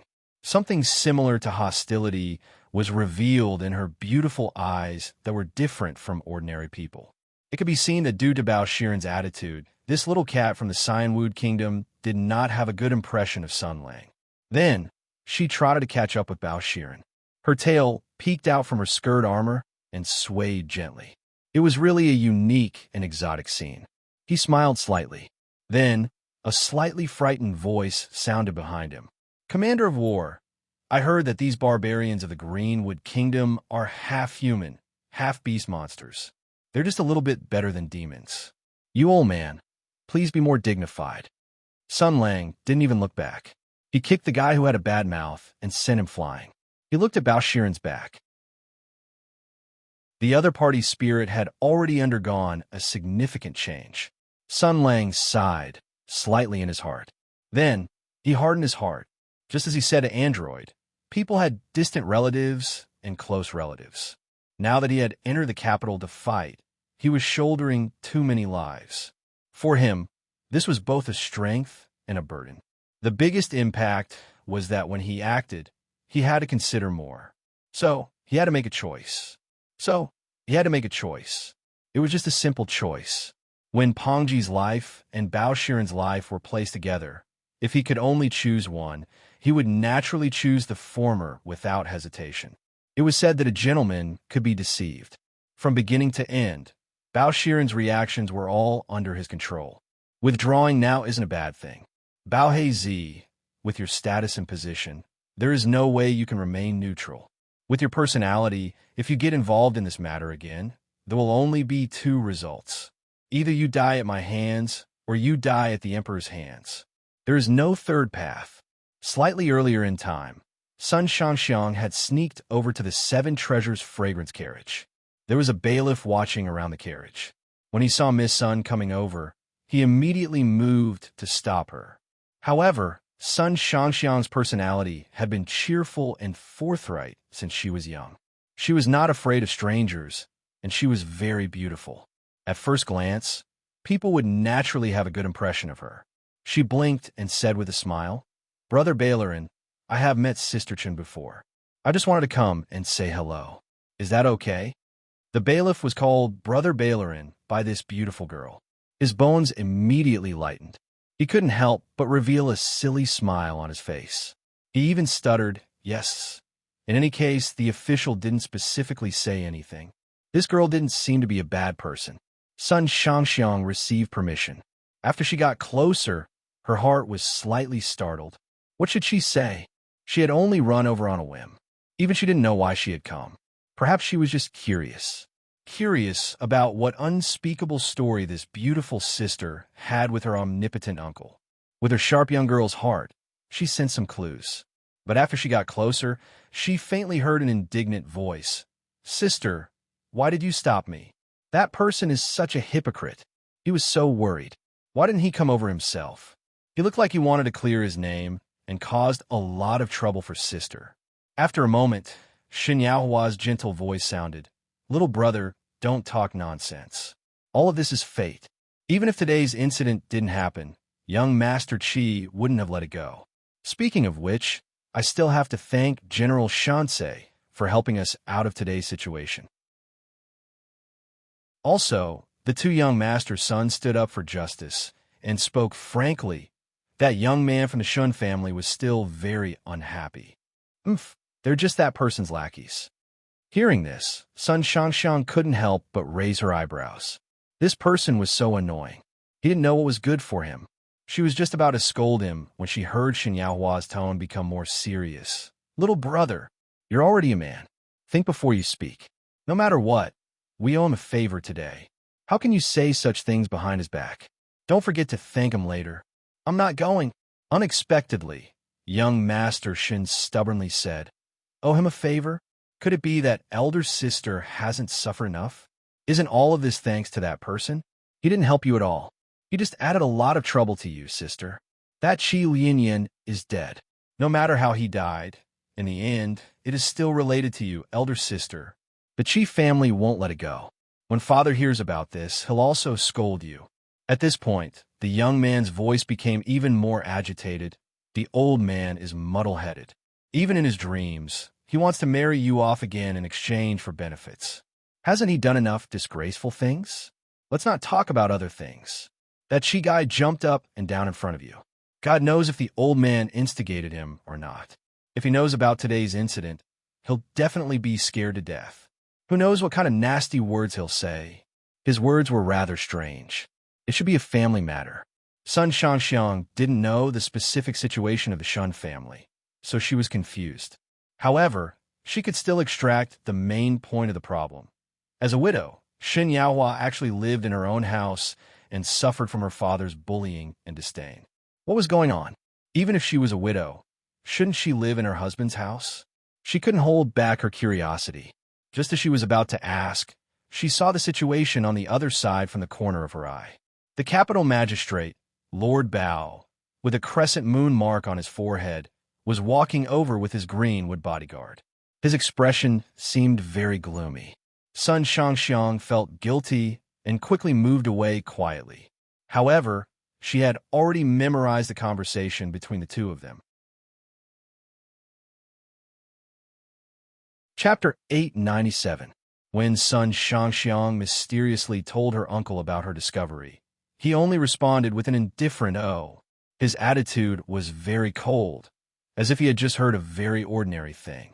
The little girl wanted to say something else, but she was dragged away by the Sun brothers. The little girl might not know, but the two adult brothers should know. Sun Bofu's mood was getting more and more complicated. Not only were they involved in the chaos at the Copper Sparrow Terrace, they were also somehow involved in the death of the Fire Sword Saint. Now was the time to tuck their tails between their legs and behave. Just like Zhu Jun challenging the Copper Sparrow Terrace, Qi Lianyan's death was bound to shake the capital, and the impact would be even greater and far-reaching. Because the cause, process, and result of this matter were all meaningful and thought-provoking. Sun Lang was writing a memorial. After all, the death of the Sword Saint was no small matter. As the first witness, the Shunsei general had to submit a memorial to the imperial court and take the initiative to explain his involvement in this matter. As a loyal subject of the empire and a law-abiding citizen, this was completely within his duties. However, he was only speaking verbally. Someone else was in charge of writing the memorial. Yin Song, who had rushed over from the Ministry of Rites, was holding a brush and listening attentively. He was in charge of conveying the general's will and polishing it a little. It was well known that the commander of war's literary skills were very strange. Usually, he was full of vulgar words, but occasionally, he could say thought-provoking words. Sun Lang looked at the sky with his hands behind his back, his face full of concern for the empire and its people. He seemed to be in deep thought, as if he was organizing his words. Then, he said, "For the last paragraph, just write it according to what I said." Yin Song showed an expression of, "You're going to stir up trouble again," but he still sighed and nodded. As expected, the general cleared his throat and began to read. After investigation, the Fire Sword Saint Qi Lianyan seriously violated the laws of the empire and the rules of the imperial army. He pretended to obey, but secretly disobeyed, disregarded the imperial court, disregarded the rules, acted recklessly, talked about the battle of the Great Desolate Mountain, was ambitious, used public weapons for private use, and used unscrupulous means to achieve his goals. His conduct was vile, and he publicly accused the important ministers and generals of the imperial court. The corner of Yin Song's mouth twitched, but he still wrote swiftly. Seriously violated the rules of the Sacred Implement Supervisor and the Sword Palace. He took advantage of his privileges, behaved rudely, bossily, and disrespected the heroes of Tianyuan Empire. He did not tell the truth when General Shunsei questioned him. He violated the rules of loyalty and secretly joined the Sky Demon's reactionary forces. His personal integrity is extremely poor. He used the imperial army to oppress the meritorious officials of Tianyuan Empire. He flirted with the widow of a hero on the street. He was greedy and lecherous. No one in Tianyuan Empire has ever been so shameless. Sir Yin began to roll his eyes. These words were truly vicious to the bone. It was as if he wanted to stomp on Qi Lianyan's corpse 10,000 times. Although they were not vulgar words, they were full of murderous intent. They vividly expressed the anger in General Shen's heart. After he finished writing, he said, "I don't think it's a good idea. According to the rules of the empire, when a person dies, everything goes out. You want him to be unable to rise again after his death, and even the Qi family will be implicated. After all, Qi Lianyan was a hero of Tianyuan Empire, a meritorious sword saint who died in the Great Desolate Mountain. If you don't leave him any leeway, it will easily cause some people to be dissatisfied." Sun Lang cast a sidelong glance at him. "Qi Lianyan was beaten to a pulp by me. The Qi family finally had another sword saint. Today, he died in front of me. If you were an old man of the Qi family, what would you think of me? The enmity between us has long been formed.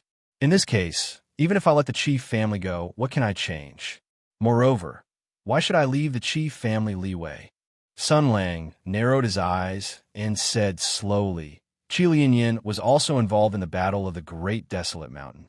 Now that I've returned to the imperial capital, his younger brother is the first to jump out and make trouble for me. How can there be such a good deal if one wants to take responsibility for one's own actions? The matter of the Rongwa family is still before my eyes. Since the emperor has broken the rules, don't blame me for following suit. Since the Qi family has come knocking on my door, I'll use them to show everyone in the imperial court that I'm willing to kill them all." Yin Song frowned. "What else do you want to do?" Sun Lang said indifferently, Today's matter was witnessed by everyone. With us adding fuel to the fire, the truth will soon spread. The Fire Sword Saint was manipulated by a terrifying force to spread rumors about the great desolate mountain. He was hostile to the meritorious commander-in-chief Shinsei. When his conspiracy was exposed, and he was about to reveal his accomplices, he was killed in a despicable way to silence him. This only proves that this matter is related to a large and secretive organization. Qi Lianyan is already dead. If we want to investigate the truth, his family will become the biggest breakthrough point. He looked at Yin Song and said calmly, "Tell me, if everyone in the Qi family is killed and their house is destroyed in a raging fire, who do you think will be the scapegoat?" Sir Yin stood up in shock. His camp leaned toward order, which was completely different from Fatty and chaotic and evil. He said in shock, "Don't worry." Sun Lang said indifferently, "If it were about a year ago, I would have most likely done everything I could, but not now. Because of certain people, I'll spend more effort on things that aren't that important so that my hands won't be stained with blood." Yin Song's mind was slightly shaken, and a warm current surged into his heart. He chuckled and said, "Is it so that you can hug the person you care about with clean hands?" "Idiot virgin, of course not." Sun Lang said coldly, "It's so that I can happily and perfectly feel the touch of their breasts with clean hands." Yin Song was stunned at first, but then he became furious. "What fucking right do you have to say that about me?" Sun Lang revealed a disdainful expression, which made Yin Song feel bewildered. Then, he returned to the topic without leaving a trace. "But there's a more important point here." He raised a finger. "Although I won't do it, I can make the Emperor think that I intend to do so. I have to mislead them and make them think that I'm a guy who will do anything." Yin Song soon understood. "So, the Qi family is still in the middle of a whirlpool." "Nonsense." Sun Lang sneered. "Qi Lianyan is the Emperor's loyal henchman. Even a piece of trash like Qi Lianyan can wield the sacred sword of fire. Is there any need to doubt the Qi family's political stance?" He walked to Yin Song's table and picked up the written memorial to read through it. He was especially satisfied with the calm and straightforward reprimand at the end. The general took a brush and wrote a line at the end of the memorial. "I am Sun Lang. See you tomorrow morning." As a transmigrator who was born under the red flag and lived on the keyboard, his lousy handwriting was really shameful. Even writing with a pen was like this, let alone writing with a brush. However, all things lead to the same destination. As the strongest martial artist in the world, he looked at all things with a transcendent heart of martial arts. Naturally, he had a new understanding and understanding. It was just like writing with a pen. The frame of the pen was the martial bone, and the strokes were the moves. With the pen as a sword and the sword's rhythm flowing, how could the words written be bad? Such a signature contained a strong martial style, and there was no possibility of counterfeiting. Send someone to deliver the memorial to the martial arts hall. Let His Majesty and the pavilion elders have a look. Sun Lang placed the memorial on the table and stretched. "Fatty, it should be almost done, right?" The investigation on the streets was almost done. Shen Yaohua and her brother were sent home by Bao Shiren's men. The Yamen runners had also started to drive away the crowd. Qi Lianyan's corpse was sent to the Copper Sparrow Pavilion for temporary safekeeping. Sun Lang came to the window and shouted at Bao Haizi, who was outside. "Lord Bao, remember to send someone to guard the Qi residence. Don't let the Qi family's insiders be silenced by someone." His voice was very loud, and he added shamelessly, "You know who I'm talking about, Meow." Then, Bao Shiren's slightly better expression turned extremely gloomy again. To be able to meet Sun Lang in this life, he must have destroyed the world in his previous life. Everyone in the Qi clan was in a state of panic. Fatty and led the bear army and broke through the door. Amidst the chaos, they rushed to Qi Lianyan's residence. Amidst the screams of the maids and servants, they began to rummage through everything. The Qi clan had hurried over with his family's guards and shouted to stop them. However, Fatty was notorious. As the saying went, "A general is a ferocious man." His soldiers were naturally ferocious. The bear army had witnessed the entire process of Qi Lianyan being killed by the general's words. They were extremely excited. Even the Fire Radiant Sword Saint, who went against the imperial court and sided with the rebels, is dead. How dare the Qi clan act so arrogantly? With that in mind, they did not feel guilty at all for behaving atrociously in front of the Sword Saint's family. The extravagant general of divine strategies gave them the confidence to show off, and they all unsheathed their weapons without hesitation. If these Qi family bandits, who were like mantises trying to stop a chariot, wanted to resist the iron hooves of the Flying Bear army, they would just kill them as rebels who put up a desperate struggle. Fortunately, the Qi clan head was still rational. He first stopped his guard from acting hostile and then asked loudly, "Are you Generalin? What are you trying to do?" The android Sunran smiled. "Old man Qi, you're not very well informed." Seeing that the Qi clan head was still confused, Fadian put on a fake smile and cupped his hands. "I haven't congratulated you yet. Your son, Qi Lianyan, has become a great talent. He has taken over his elder brother's mantle and become the new Fire Radiant Sword Saint. 2 Sword Saints in a family. Brothers always follow each other. What a beautiful story. Congratulations." He suddenly asked, "This matter is very secretive, isn't it? I wonder if Elder Qi knows about it?" The Qi clan head's expression froze for a moment. A hint of panic flashed across his eyes. Then, he forced himself to be pleasantly surprised. "What? There's such a thing? This guy's acting skills are worlds apart compared to Commander of War. No wonder he brought up such a useless son who was scolded to death." Fadian was very dissatisfied with the Qi clan head's acting skills. He felt that he needed to train the other party. Therefore, he said directly, "And then your son died." "What?" This time, Elder Qi's acting skills improved like a rocket. Chapter 898. True Acting Skills, True Acting Skills. The expression of the head of the Qi family changed drastically.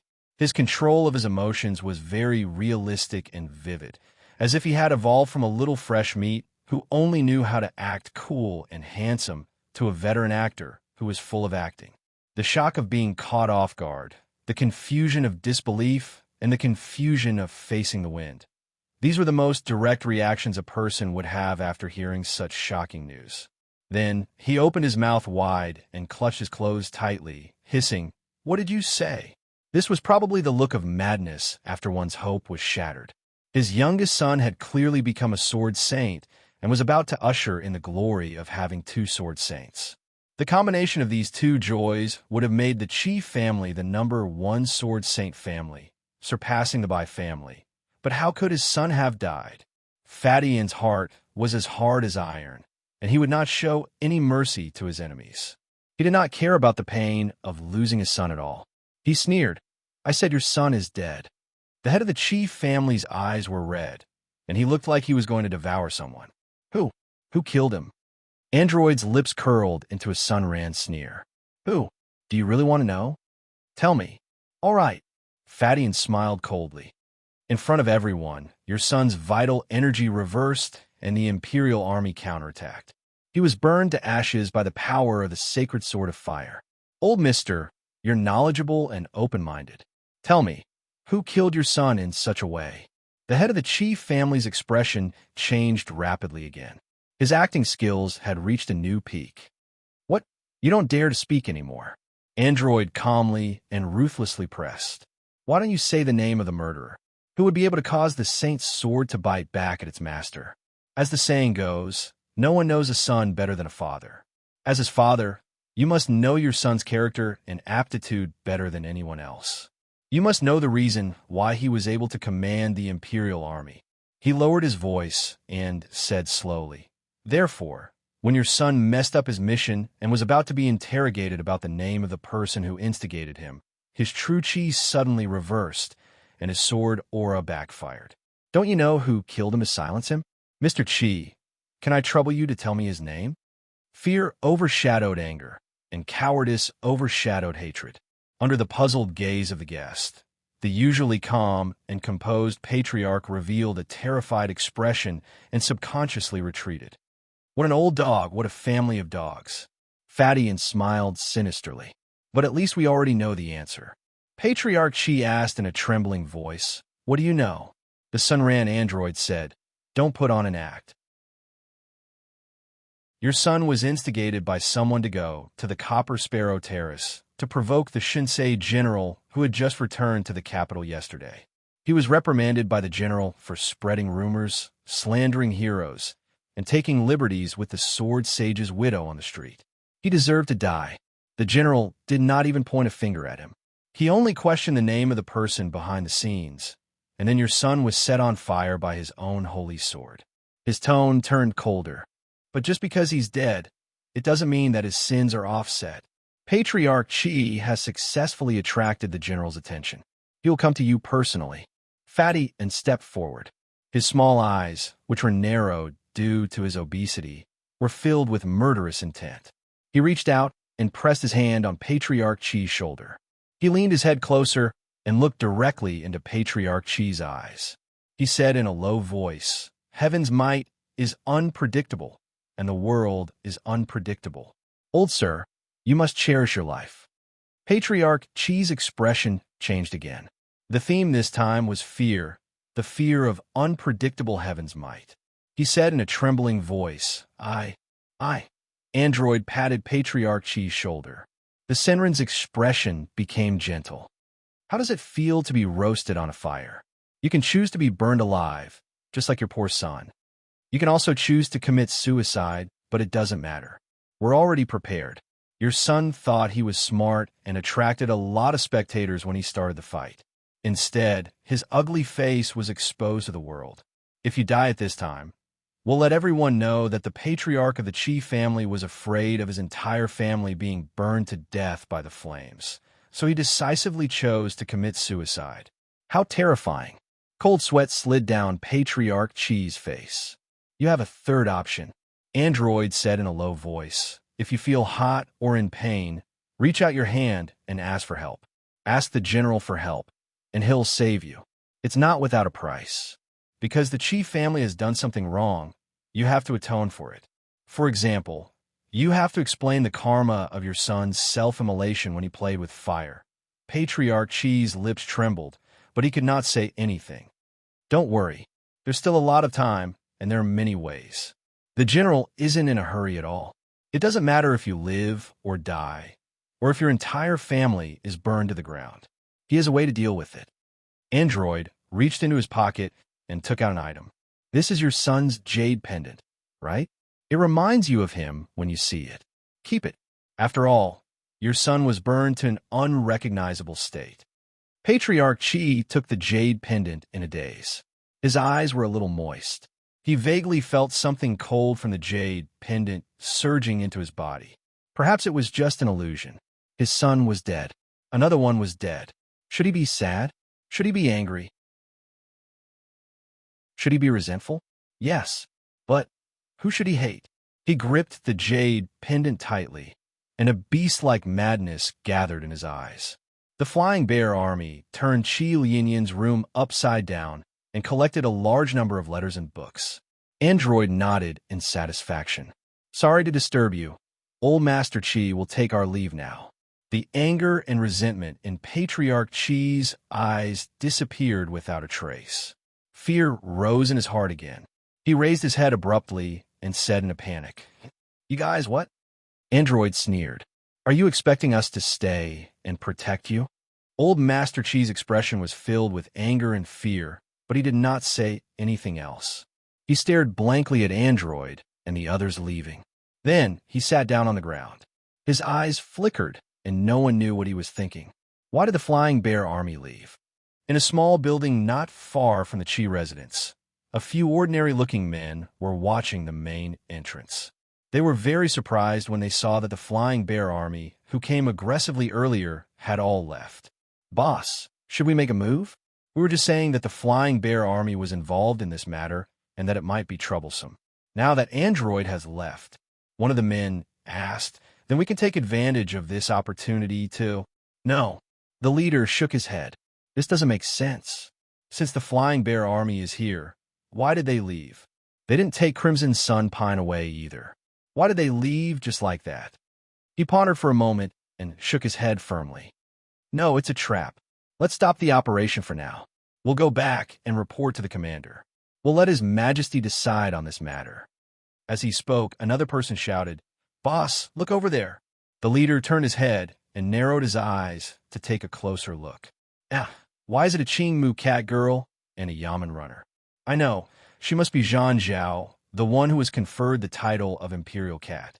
In other words, this strengthened his determination to stop the operation. We have to let His Majesty know that Bao Shiren is involved too. So you still want to take the opportunity to instigate the chief family? In the Copper Sparrow Pavilion, Yin Song asked, if that's the case, why did you still want to kill them in the memorial? Sun Lang rolled his eyes and said, First of all, I clearly wanted to drag Qi Lianyan to the Golden Hall for a lawsuit and cause trouble, but he suddenly played with fire and self-immolated. I lost a trump card, so I'm very angry. This is to show everyone my anger and attitude. Second of all, even if I want to instigate a rebellion, I have to put the Qi family in their place first and let them know that their status and value are not very high. He smiled. It doesn't matter whether the instigation is successful or not. What's important is to let His Majesty see this, see my plan, and see my intentions. That's enough. Yin Song asked suspiciously, Will this work? Yes, of course it will. It's too useful. This is the only benefit of going against His Majesty. Sun Lang revealed his shiny teeth. No matter what kind of scheme you use to sow discord, it can be used openly. Lord Yin perked up. What do you mean? Sun Lang had always been very interested in imparting knowledge against His Majesty and feudalism. He began to impart his advanced experience against His Majesty's feudal rule. Because His Majesty is suspicious, he won't trust anyone. More importantly, because everyone knows that His Majesty is suspicious, he won't trust anyone. The history books are full of examples of His Majesty putting the bow away after the birds have been killed. Our sacred Son of Heaven has also established a majestic image of a decisive killer during the Battle of Mount Dawang. Sun Lang smiled and said, His Majesty will kill, His Majesty will silence, His Majesty will be ruthless, His Majesty will be mean and ignorant. These thoughts are actually engraved in everyone's heart. When something happens, they will unconsciously think of this. I will slowly make everyone think of this. Sun Lang said, Qi Lianyan's death must have been caused by His Majesty. If something happens to the Qi family, it must be His Majesty's doing as well. With such a bloody example, everyone will definitely feel uncomfortable when they think of it. When everyone remembers His Majesty's disgraceful character and dark history, then we will be able to reveal even more. Sun Lang leisurely spread out his hands, snapped his fingers, and kicked his feet. Step by step, we will slowly turn him into a true loner. We will sow discord among the loyal subjects, get rid of the loyal subjects, and rope in the disloyal subjects. There is still a lot of time and plenty of opportunities. I'm not in a hurry at all. Yin Song looked at him and suddenly laughed. It seems that everything becomes simple when it comes to you, and we actually believe you. Sun Lang turned his head and smiled. I'm just used to being more prepared. The sound of horse hooves could be heard outside. It was an unfamiliar guest. Vaguely, there was a neutral voice calling out, feminine but with a hint of sharpness. Only the Grand Secretary would speak like this. Look, the anxious person is here. Chapter 899. The Emperor was naturally anxious. Qi Lianyan's death had left him bewildered. He couldn't tell if Sun Lang was behind this or if his partner had become disloyal, but this was no longer the main point. After all, Qi Lianyan was dead. What he needed to do now was deal with the shock and turmoil brought about by the Fire Sword Saint's bizarre death. After all, the 7 luminaries Sword Saint had died in the capital in front of so many people. No matter what, the death of a Sword Saint was no small matter.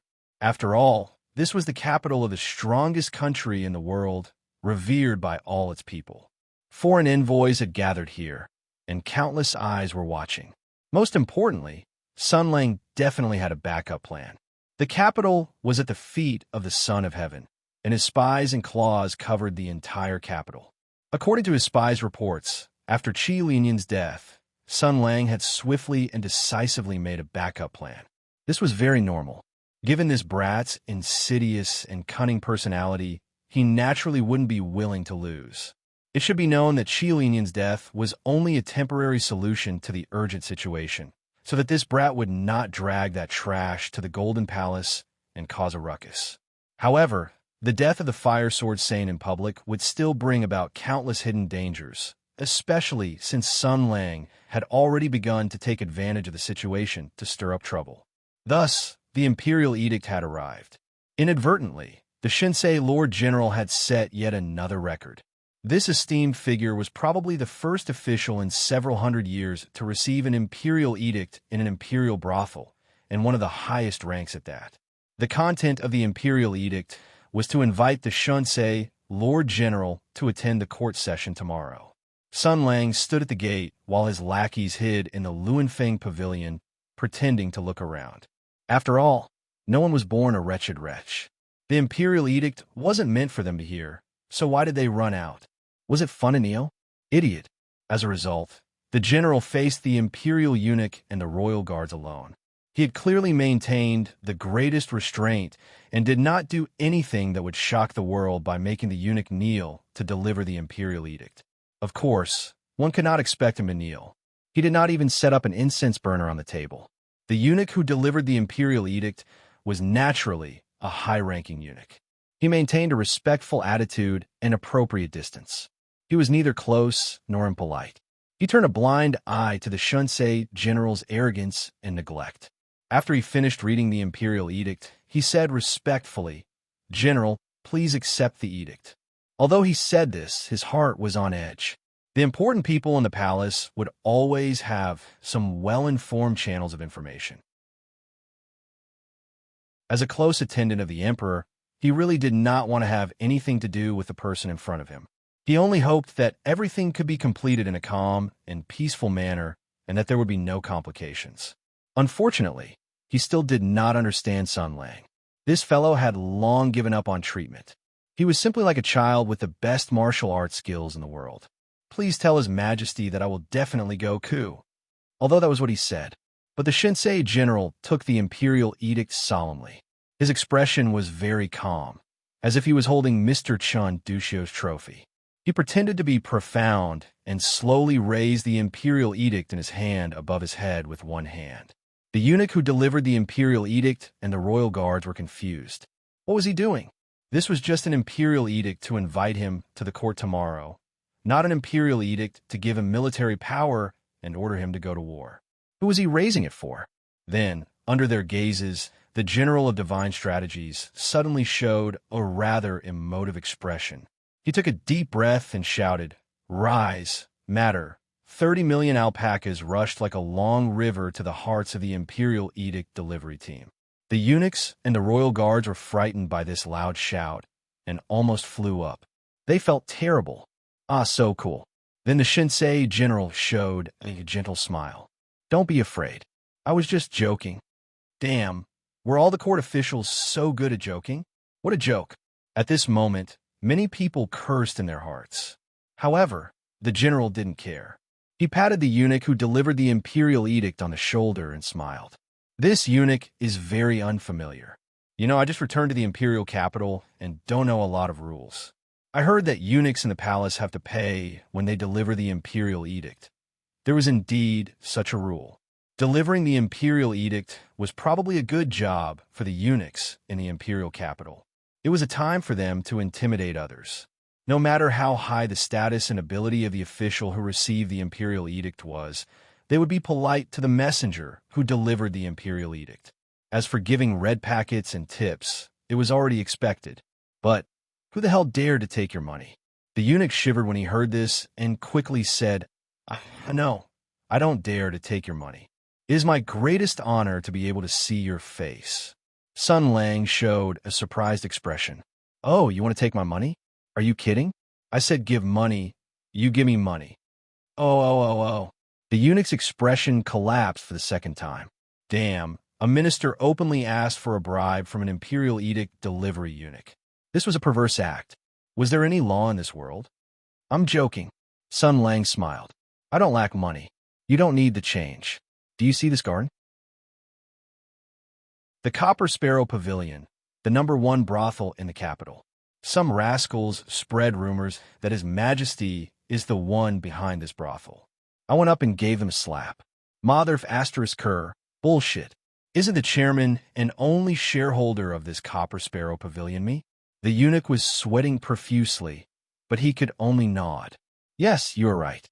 But, eunuch, to tell you the truth, I, your brother, have had a hard time. I've fought for the country for 8 years, and I've accumulated a lot of military merits. I've had so many military merits that I'm embarrassed to boast about it. Sun Lang put one hand on the eunuch's shoulder and the other hand on his chest. But my heart is bitter.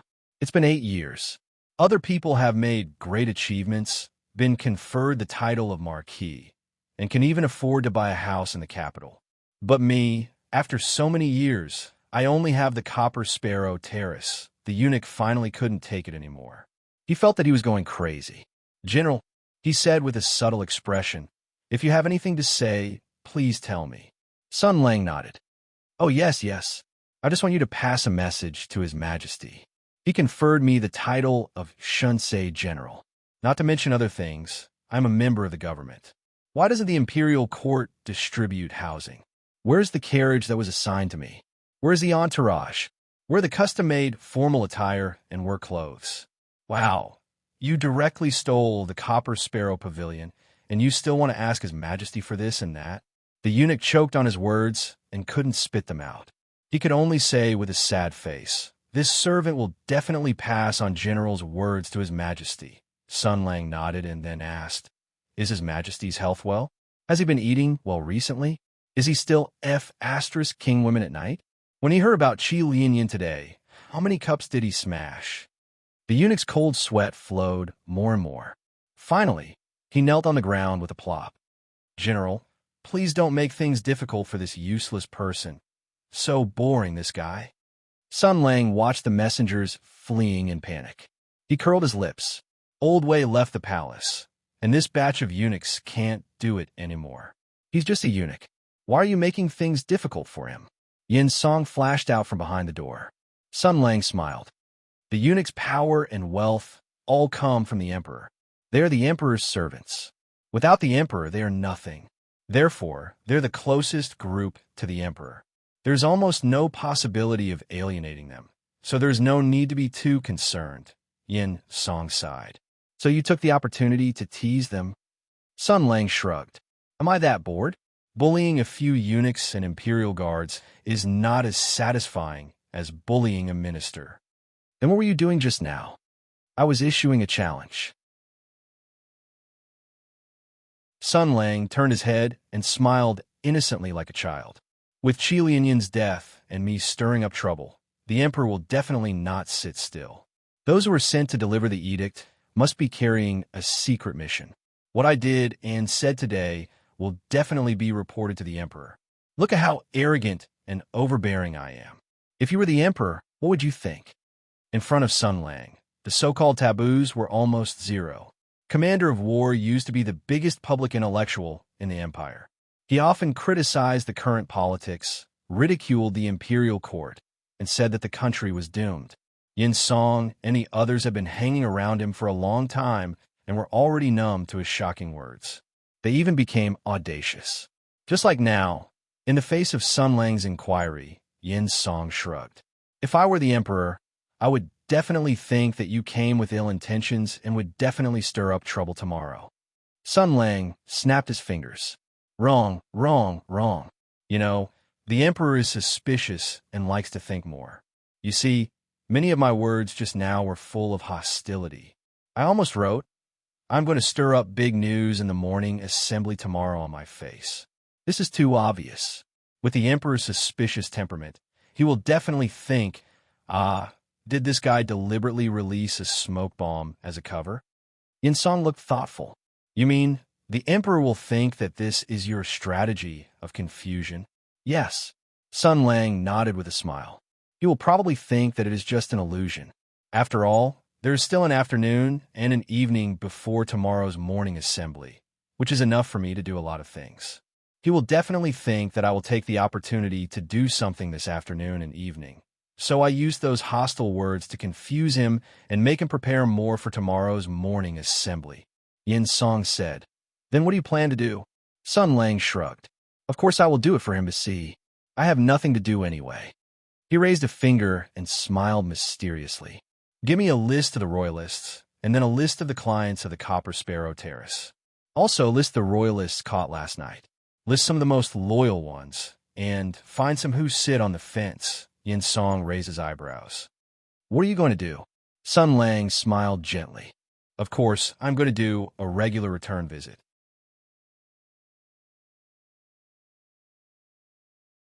Chapter 900. The court meeting system had existed since ancient times. It was a regular meeting between the emperor and his ministers to discuss military affairs. As for the specific rules, the rules varied from dynasty to dynasty.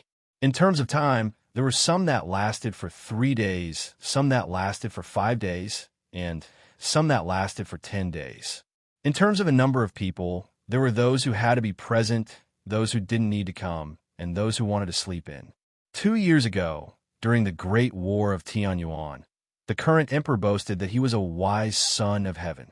The sky demon was in the heart of the empire, so the court meeting was naturally changed to a tragic day.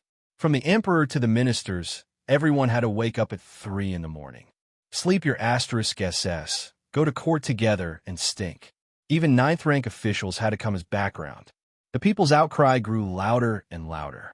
A benevolent and righteous brother finally wrote a letter saying that the war was over and everything was settled. There was no need to have court meetings every day. Since there was nothing to do, let's have court meetings every 3 days. We can sleep with concubines at home, and your majesty can also sleep with an imperial concubine. It was a win-win situation. Actually, the emperor couldn't stand it, but he was the one who suggested the morning court meeting. He had to finish his act, even if he had to hold back his tears. Otherwise, there would be subordinates who would give him a way out. Oh, it's you guys who want to slack off. All right, I'll be considerate. 3 days it is. I'm being considerate towards my subjects, not that I want to slack off. Do you know what I'm doing? It was approved. Thus, the court meeting became once every 3 days. It was today. The morning court session was around Mao Shur, which was between 5 and 7 in the morning. This meant that the ministers basically had to wait outside the palace gate around 3 or 4 in the morning. As a result, many of the court officials were F*King cultivators and had to get up at 3 in the morning at the latest. This was only if their homes were close to the imperial city. If they could not afford a house in the 3rd or 3rd Ring Road, they would have to get up at 2 in the morning. They had to enter the palace at 5 o'clock sharp to clock in. Before that, they had to line up in a strict and orderly manner according to their official rank. Those who didn't show up for no reason would be cursed by the imperial censors. Those who had too much fun last night and walked in an improper manner would also be cursed by the imperial censors. Even those who coughed loudly and spat on the ground would be cursed by the imperial censors. In short, the imperial censors were rubbing their fists and rubbing their palms together, ready to curse by the imperial censors. The mad dogs were on standby the entire time. They had the power to supervise all the officials. Anything that was unpleasant to the eye during the morning court would be recorded in the imperial censors' little notebooks. After that, the officials from the censorate would naturally decide whether or not to F*CK your entire family. After all, an imperial censor who did not incur the hatred of others was not a good imperial censor. That was his duty. If the officials from the censorate got along well with the other officials of the court, then he would not be far from death. Due to the nature of the imperial censors and the seriousness of the court meeting, the atmosphere in the line outside the palace gates before each morning court session was silent and stiff, with the imperial censors eyeing them covetously. Even if it was not yet time for the palace gates to open and the court to begin, the officials did not dare to talk loudly or laugh loudly. But today was an exception. At 3 or 4 o'clock in the morning, officials had already begun to gather outside the gate of Heaven Influence. The situation this time was a little different from the past, because today, many people came especially early. Yes, especially early. After all, it was not the first time that they had attended court. For them, the court meeting was just a formality. They were not as excited as they were when they were young and treated it as the most sacred thing in the world. For court at 5 o'clock, there was no need to come too early. It was fine as long as they could get as much sleep as possible. As a result, many officials would only come after 4 o'clock. Those who came early were usually officials who came to the Capitol to report on their work or hot-blooded young people who had just joined the ranks. But today was different. Even the troublemakers and wily old foxes came especially early. Even those old officials and nobles who had been permitted by His Majesty not to attend court regularly had come. There was a subtle atmosphere outside the gate of heaven influence. Many people had bright eyes and expectant expressions as they looked left and right, as if waiting for Gaddo. Those who were familiar with each other gathered together, but they did not talk much. Most of the time, they exchanged meaningful glances. Some people pointed at the gate of heaven influence and said mysteriously, "It's here. I heard that 2 days ago. He pressed Prince Zhongshuan against the palace gates here, but the gates did not open. Some of the more daring ones even opened bets." What time do you think he'll come? 5:30 o'clock? 3 o'clock? Or will he come at 5 o'clock? I bet he'll be late. There's going to be a good show today. They were here to watch the show. But those who dared to open bets like this were all famous and important officials. They stood in the front row and had the highest rank and status. They had accumulated many meritorious deeds and were extremely famous. As for the officials below rank 3 or 4, they were somewhat at a loss, but also somewhat enlightened. They already knew about that person. They already knew that person's name. No matter what, the events of the past 2 days had truly alarmed the political circle of the capital. Even those transcendent people and factions felt the shock of the aftermath. That person had privately mobilized soldiers and challenged the Copper Sparrow Pavilion, putting aside the shares of the emperor and many important officials of the court. Even if it was just an ordinary property, privately summoning one's subordinates was a capital offense. A general mobilizing his soldiers without orders had always been a great taboo for a sovereign. You fucking dared to play this game in the capital, right under the feet of the Son of Heaven? Dared. And dared to chase the Emperor's son all the way to the gate of heaven influence. And even dared to fight his way into the home of the Emperor's daughter and beat her up. And even dared to hang up the royalist officials of the Copper Sparrow Pavilion and whip them. It really was one goddamn pleasant surprise after another. An even more pleasant surprise was yet to come. One night later, before anyone could recover from their shock, they heard the news of the death of the newly promoted Fire Radiant Sword Saint. It was said that the younger brother of the previous Fire Radiant Sword Saint had tried to pick a fight on the street and was rebuked so badly that he began to doubt himself. Soon after, he burned himself into a giant torch. No one dared to delve into the details of what had happened. In just 2 days, the commander of war, who had disappeared for 2 years, had caused the countless old Tianyuan officials of the capital to remember their past. Even though time had passed and things had remained the same, people had changed, his lord was still his lord. Quite a few people were secretly delighted by this news. How could a monarch and his subjects be of one mind? The imperial court was even more divided. From the nature of their functions, they were divided into civil, military, and nobles.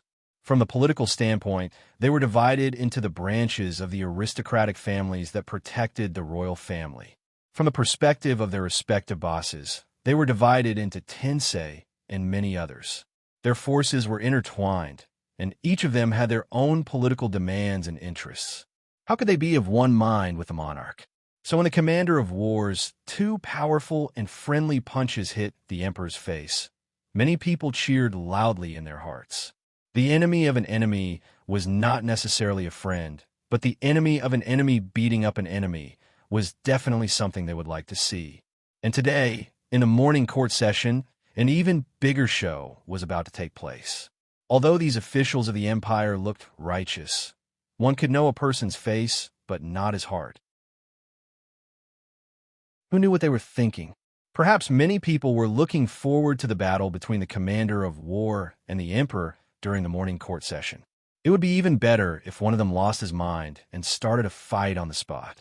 Someone said in his heart, "I heard that person had forced Qi Lianyan into a corner yesterday and almost dragged him to the Golden Palace to force a meeting. He summoned all the officials, invited the emperor, and explained the inside story of the Great Barren Mountain on the spot to make a final conclusion. Humph! It's a pity that the emperor was so decisive that he killed Qi Lianyan directly and took half a step back from the commander of war. What a pity!" The capital governor, Lord Bao, was standing in the crowd with a gloomy face. His whole body was emitting a gloomy aura, and he ignored everyone. His senior brother, Di Huaying, was standing beside him, asking and consoling him in a low voice. He only received a bitter shake of his junior brother's head. Lord Di sighed in his heart. He found that his junior brother seemed to be in a bad state. Unfortunately, now was not the time to talk. Even more people looked at the royalist monarchs with mocking gazes. The loyal officials of the emperor, who liked to go to the Copper Sparrow Terrace to discuss grand plans, had recently been dealt with one after another. First, they were wiped out by Sun Lang and forced to sign humiliating terms. But this was far from over. Just yesterday afternoon, a terrible evil guest had come to their door again. Yes, General Shansei had come to visit in person. This famous general, who surpassed the nobles and was comparable to Tensei, had come to visit and apologize for the matter of the Copper Sparrow Terrace. Did the emperor dare to not open the door? Another mouthful of fresh hot shit was poured into his mouth. It was a completely above-board stab into the emperor's heart. It was too shameful. It was a failure. It was a complete failure. There were also people from the Heavenly Policy Manor. The empress concubine and the officials of the Heavenly Policy Manor had arrived a long time ago. As the highest-ranking general in the imperial court and the most respected member of the imperial family, she stood at the very front. Her female court attire outlined her valiant and formidable figure. The Heavenly Policy General stood upright like a javelin and remained silent. Meanwhile, the generals of the Heavenly Policy Manor were like stars surrounding and protecting her, blocking off all gazes and disturbances. But everyone knew that a good show was bound to happen. First, Tensei Province and the so-called Shinto Province had similar ranks and privileges, so there was a natural competitive advantage. Second, Empress Tensei wanted the throne, so she had to share her father's worries and was bound to go against that person. Third, it was said that the two of them had become enemies. So, they were looking forward to it. But where was the male lead? The spectators who wanted to watch a good show were looking forward to it. Also looking forward to Sun Lang's appearance were the eyes hidden in the dark. They were even more eager for Sun Lang to appear here. They were waiting. They were waiting for an opportunity. No matter how strong a person was, he could not be in two places at the same time. Once he appeared in court, once he had to answer the questions of the officials and the Son of Heaven, he would not be able to care about other things. And this was their chance. No matter how strong he was only one person.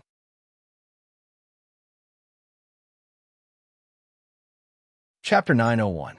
As the hour approached, the sound of iron hooves thundered. The generals of Tianyuan who had participated in the rebellion at the Copper Sparrow Pavilion were the last batch of officials to arrive. They were all dressed in military uniforms and were in high spirits as they galloped over on their tall warhorses. Their expressions were proud and soaring.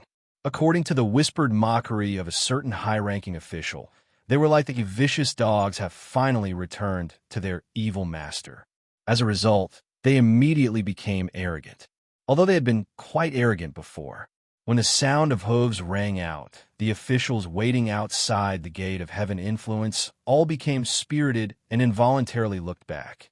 Even the imperial censors in charge of supervising the officials were no exception. At this moment, the sky was still dark and there were no lights or fires outside the royal palace. However, the officials were still able to see clearly in the darkness with the excellent eyesight of a martial artist. Regardless of whether they were young or old officials, regardless of whether they were great generals or inexperienced officials, all of them narrowed their eyes and activated their heavenly eye acupoints to look at the group of knights galloping over. In other words, they were looking for a person. They were trying to find the most brilliant and unique person among all the Sunran armors.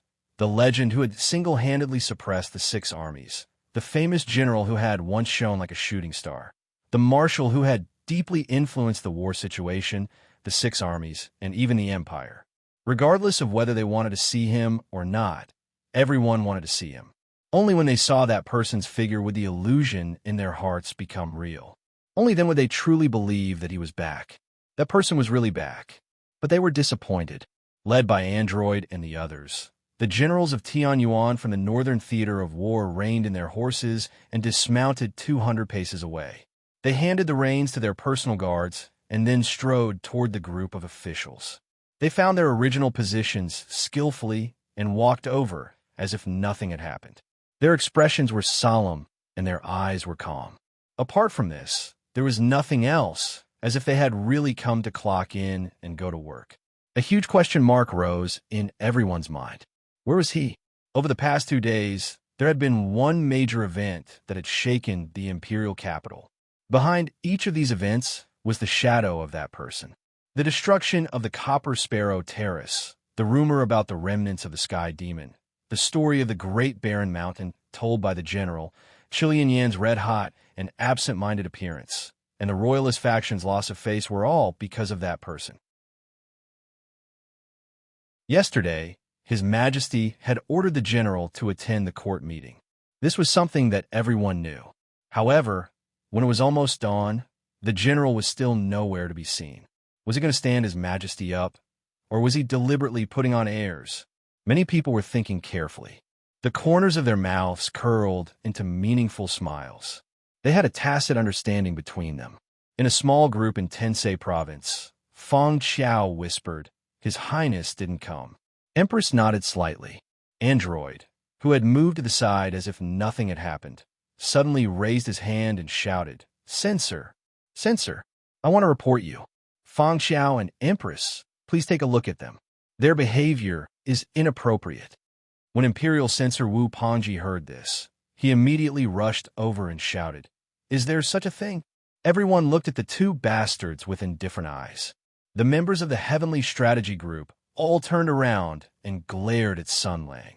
Enjua and the others had been working under Sun Lang for a long time, so they had no lack of shame. Fatty and did not seem to notice the murderous glares directed at him. Instead, he held his head high and puffed out his chest with an unyielding expression, expressing his fearlessness of brutality, his courage to expose the truth, and his unwavering spirit of a warrior under the coercion of the Heavenly Strategy Group. This expression was inherited from Sun Lang and was called the firmness of the Red Army of the Workers, Peasants, and Red Army. With Enjua stirring things up like this, the officials immediately understood what was going on. Those who dared to follow Sun Lang to attack the Copper Sparrow Pavilion 2 nights ago were definitely the most loyal of the most loyal. Their attitude usually represented that person's attitude. Enjua's spearhead was directly aimed at the Heavenly Policy residence, which meant that the secret battle had already begun. It seemed that something extraordinary was going to happen in today's court meeting. Many people who knew Sun Lang's personality and character were secretly worried. With that guy's unscrupulous and lawless behavior, and seeing how Android was looking for trouble, they were afraid that something terrible would happen in the court today, that even the scribes would not know how to record it. That guy will definitely find trouble. That guy will definitely find trouble. Some of the officials of Tianyuan who were on good terms with Sun Lang in the past were greatly alarmed.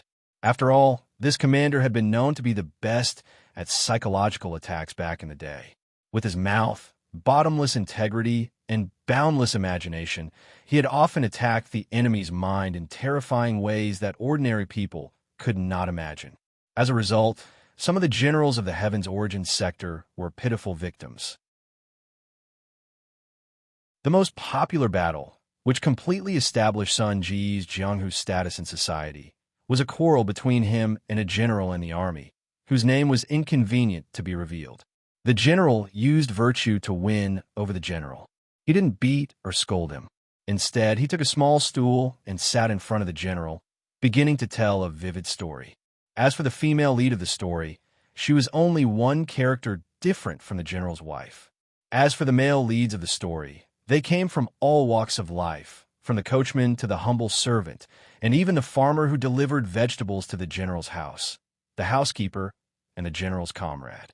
In short, they came from all over the world, highlighting the feudalistic idea of a family united by all walks of life. And then there was no more and then. The pitiful general listened to it twice and could only beg for mercy. This move was simply too damaging. It was enough to make any respectable person of society cower at the mere sight of it. There were countless similar examples and methods. Every one of them gathered the tears of the victims who had to swallow their anger. Together, they weaved a large net called fear, which shrouded the hearts of many people for a long time. Evidently, a mere 2 years of time was far from enough to make a deep impression be forgotten. Today, many people remembered the fear of being dominated by that person. The war marshal from 2 years ago was already enough of a headache. Moreover, he had suffered a loss in the great desolate mountain and concealed his identity for 2 years. No one knew how many sinister and vicious schemes he had concocted in his mind. The terror of his methods was definitely far greater than in the past. As long as one of his methods was used in the imperial court, it was easy to imagine the beauty of the scene. Thinking of this, the officials looked at the silent and dark surroundings and could not help but shiver. Perhaps that person was hiding in the dark, watching all of this with a malicious gaze, ready to carry out his sinister and vicious plan at any time. With his level of unrestrained and boredom, he would definitely do such a thing. After all, the commander of war, Jia Ying, was an anomaly among the strong people of the empire. He was the one who had the least burden of being an idol among the high-ranking generals and peerless martial artists of the empire. He did not have the demeanor of an expert and did not care about his identity as a master. He did not have any self-respect, and his style was extremely wild. No one knew how crazy he was. At this moment, it was finally 5 o'clock. The gate of heaven influence slowly opened. Behind the gate stood many fire pans, the flames curling up and dispelling the darkness. This was an ancient ritual. A fire was set in the imperial court so that the officials could enter at night. The imperial guard shouted and the imperial censers set off. The officials filed into the majestic imperial city. This was the home of the emperor. They were going to meet the most powerful person in the world. The officials entering the imperial palace were the largest and most outstanding group of officials in the world. Many of them had experienced the baptism of the Great War of Tianyuan and obtained their own glory and status on the battlefield. That was why they were included. It was said that heroes were born in troubled times. These were all heroes who had experienced the baptism of war. They were great, valiant, unruly, and stubborn. War brought glory, and glory gave birth to heroes.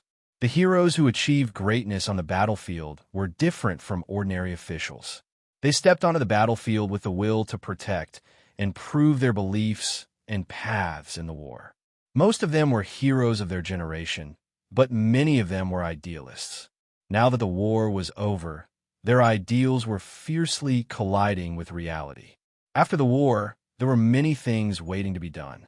The meritorious organizations that had been baptized in the flames of war had achieved success and recognition. They had to continue their own ambitions and aspirations in the political arena. The spoils of war that they had plundered from the Sky Demon were urgently needed to be digested. The empire and the entire world would welcome a period of rapid development. This was an era of change. Therefore, many stories would happen. The story would take a significant turn today. This was because the person that the emperor wanted to see the most, and also the person that he did not want to see the most, did not appear in the group of officials. With different emotions, the officials walked neatly into the gate of heaven influence. Under the guidance of the imperial guards and the imperial censors, they walked with impeccable etiquette and pace toward the golden palace, where the emperor and his officials discussed matters. In the darkness, the rats that were unwilling to be left out also began to move. When the last official walked into the gate of heaven influence, the gate of the imperial city slowly closed. The loyal guards guarded the gate of the emperor. Someone carefully warned them in the wind. Do not let anyone in.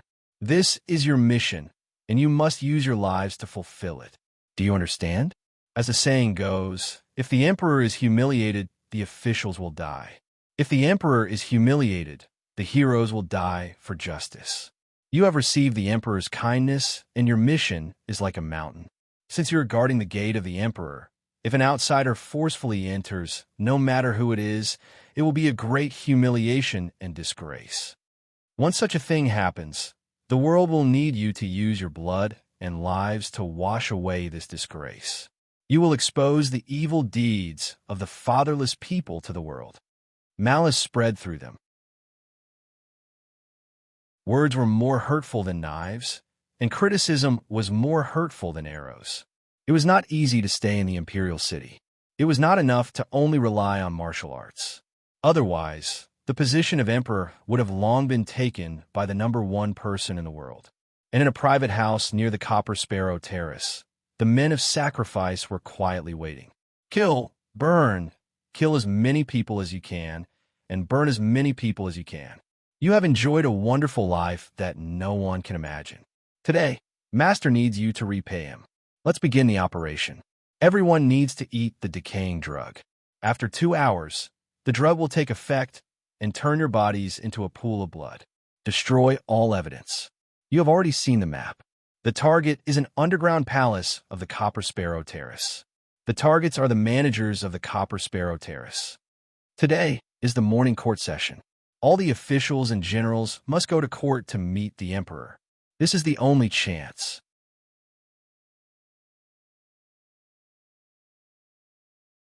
Chapter 902. The officials marched into the hall, the civil and military officials lining up on both sides. A guard called out, "The sovereign king has arrived at court." All the officials respectfully welcome him. Other than the 2 ministers, the 3 princes, and the high generals in the front row, all the other officials kowtowed and said, "Your officials respectfully welcome your holiness." The holy Son of Heaven, dressed in his golden robes, ascended the dragon throne. Behind him were 12 eunuchs and 12 guards, standing on the steps to the left and right. He looked down at the officials, holding various weapons of the imperial army in his hands. All of these were the Son of Heaven's ceremonial armaments. As the officials praised him, the most powerful man in the empire scanned the officials and slowly said, "My officials, rise." The officials thanked him once more before rising to their feet and kneeling on their seats according to ancient etiquette. Their movements were gentle and silent. The enormous golden hall was silent. Everyone sat upright and still, their expressions solemn. Their eyes were focused on their noses, and their noses were focused on their hearts. They were like clay statues, not saying a word. After all, Gatto had not come. So how was this play going to be played out today? The emperor was the most well-informed person in the capital, and in today's morning court session, he was most concerned about that bastard's movements. The imperial city was his home, and as long as he wanted to know, nothing that happened here could escape his eyes. Yesterday, the emperor had promised, but that traitor had dared to break his promise with the sovereign king. The sovereign king was the most controlling person in the world, and the emperor hated variables the most. In his view, Sun Lang was undoubtedly the most disharmonious variable in the empire. The officials wanted power, the great clans wanted a foundation, the tyrants wanted land, the martial artists wanted the imperial army, and the common people wanted stability. The sovereign king ruled the world for the sake of balance, for the sake of coordinating all sides and stabilizing the world. But that man who had come from another world 8 years ago wanted revenge, and the destruction of everything. What kind of joke was this? You dare to kill us? As expected of a fatherless disciple, born in a rebellious world, without a sovereign king, without respect for the heavens, without obedience to the emperor, without discipline, and thus raised such a crazy disciple. He deserved to be killed. He should have died 2 years ago in the Great Desolate Mountain. High prestige, great contributions, and a secret identity. Most importantly, he must have a grudge against the Imperium, because it was the Imperium that took away his stable life. Anyone would hate the Imperium. Since he hated the Imperium, he would naturally seek revenge. When the time was right and his wings were fully grown, he would definitely stab the Imperium with a knife without hesitation. Since that was the case, why not strike first? Moreover, this thief was the most important sample of the longevity project. Originally, 2 years ago, the project was going to be carried out. The soul and the weapon spirit would transform into each other, and the weapon spirit could also take over the human body. Once this was proven to be feasible, a path to immortality would be placed in front of the emperor. This was the path that all the previous emperors had pursued throughout their lives. They were born as humans, lived long lives, and held supreme power in their hands. From then on, the people would be ruled by a saint king who would never make mistakes. From then on, the world would be ruled by a group of capable and loyal officials. They would live forever, so there would be no need to worry about a muddle-headed ruler causing chaos in the world. There would be no need to worry about chaos in the world, and there would be no need to worry about corruption. The world would be united, and the divine prefecture would be restored to the rule of the Saint King. It was supposed to be like this, but there was a huge mistake in the plan. He, his partners, and his empire, all three had paid a heavy price. Even so, they did not manage to keep that person. Instead, they left behind endless disasters. At the thought of this, the emperor of the empire showed an endless desire to kill. Such a deranged thief had never been seen in the hundreds of years of the empire. He wished he could tear that thief into pieces, grind his bones, and scatter his ashes. But he could not do it. This was very awkward. After countless nights of rage, regret, mania, and dissatisfaction, the emperor of the empire finally admitted one thing in frustration. Even if he had the 4 seas and thousands of troops under his command, he, as the military chief of the most powerful country, could not do anything to one person. The emperor never made mistakes, so he could only admit in private that the actions and changes in the great desolate mountain might have made that thief even more terrifying. How could such a thing happen? But things had already come to this point. Regret and doubt were useless. After several confrontations, that thief finally set foot on the land of the imperial capital. Was he here for revenge? Yes, it must be so. We have also been waiting for you for a long time, Jia Ingno, Sunlang. We will win. We will definitely win, because we are the emperor of the empire. We have the 4 seas. We rule the world. Our wealth and power have already reached the peak of the human world. Even the leaders of the other 4 countries are unable to compete with us. Our enemy has already changed from a specific person to a concept. Our enemy is the heavenly Tao. And you are only a manifestation of the heavenly Tao, a stumbling block to obstruct our great cause of the sage monarch. You are the greatest obstacle to our pursuit of immortality. By defeating you, we have kicked away the greatest stumbling block. By obtaining you, we will once again obtain the key to immortality. What you took away 2 years ago, we want you to return it back in double. If you had concealed your identity and not returned to the empire, that would have been fine. But now, you actually dare to come back on your own. You are simply walking into a trap, seeking your own death. You thought that you had obtained a complete victory in these 2 days, but you are wrong. We said before that our opponent is not you. Our opponent is the heavenly Tao. In a battle with the heavenly Tao, there is no need to worry about momentary gains or losses. We only want the result. We only want the final victory. The emperor's gaze wandered back and forth. His gaze rested on his daughter for a few moments, and then he looked behind him. He took in everyone's expressions and inwardly sneered. These selfish and contemptible people, all of them crafty, all of them only caring about their own land. Who would be willing to put in effort for us and the country, disregarding gains and losses? Now that Sun Lang was so domineering, openly challenging the sovereign's authority and treating the dignity of the imperial household as nothing, why did no one dare to speak up for justice? All of you are waiting to see us make a fool of ourselves. But how could we let you do as you wish? His gaze ultimately fell on one person. His bearing was dignified. His face was unusual, and he was famous in the capital for his strength. He did not fear power, cared about the people, and was righteous. This was the best chess piece, a good general to charge and break through enemy lines. Most importantly, he was old friends with Sun Lang, but he would not let his personal interests overshadow his official duties. This was truly wonderful.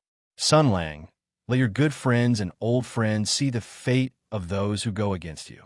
The emperor inwardly sneered, and then he said, "Where is the capital governor, Bao Shiren?"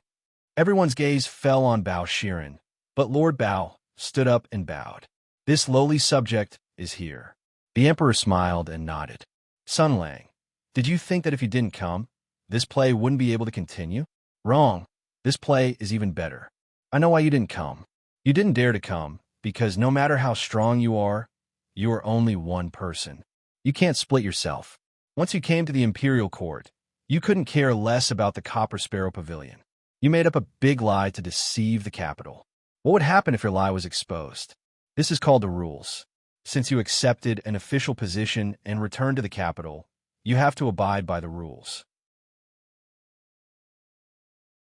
You want revenge. You want to be a powerful official. Fine, come." He looked at Bao Shiren and said calmly, "We heard that 2 days ago, a major event happened in the capital. My beloved subject had submitted a memorial and was also present at the scene. What is written on paper can't be compared to what is presented in person. Why don't you tell us what you have seen in the past 2 days in the imperial court so that all of us can listen carefully?" Some people frowned, but even more people were secretly excited. Oh, poor Bao Haizi.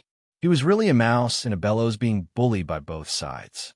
It was ironic that the most honest official in the world was often the one who was ostracized the most.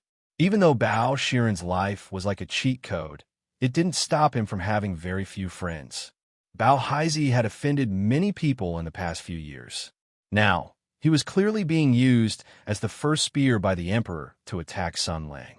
The emperor would directly ask him, the capital governor, what had happened in the capital in the past 2 days. If he told the truth, he would offend Sun Lang's faction. If he lied, not only would he risk being exposed in court, the emperor would also not let him go. Given everyone's understanding of Bao Shiren, they didn't even need to think about what choice he would make. Kneeling not far away, Di Huaying sighed and slowly closed her eyes. Bao Shiren's unwavering voice resounded throughout the imperial court. "Your Majesty, the original commander of war, Jia Ying, gathered troops in the capital.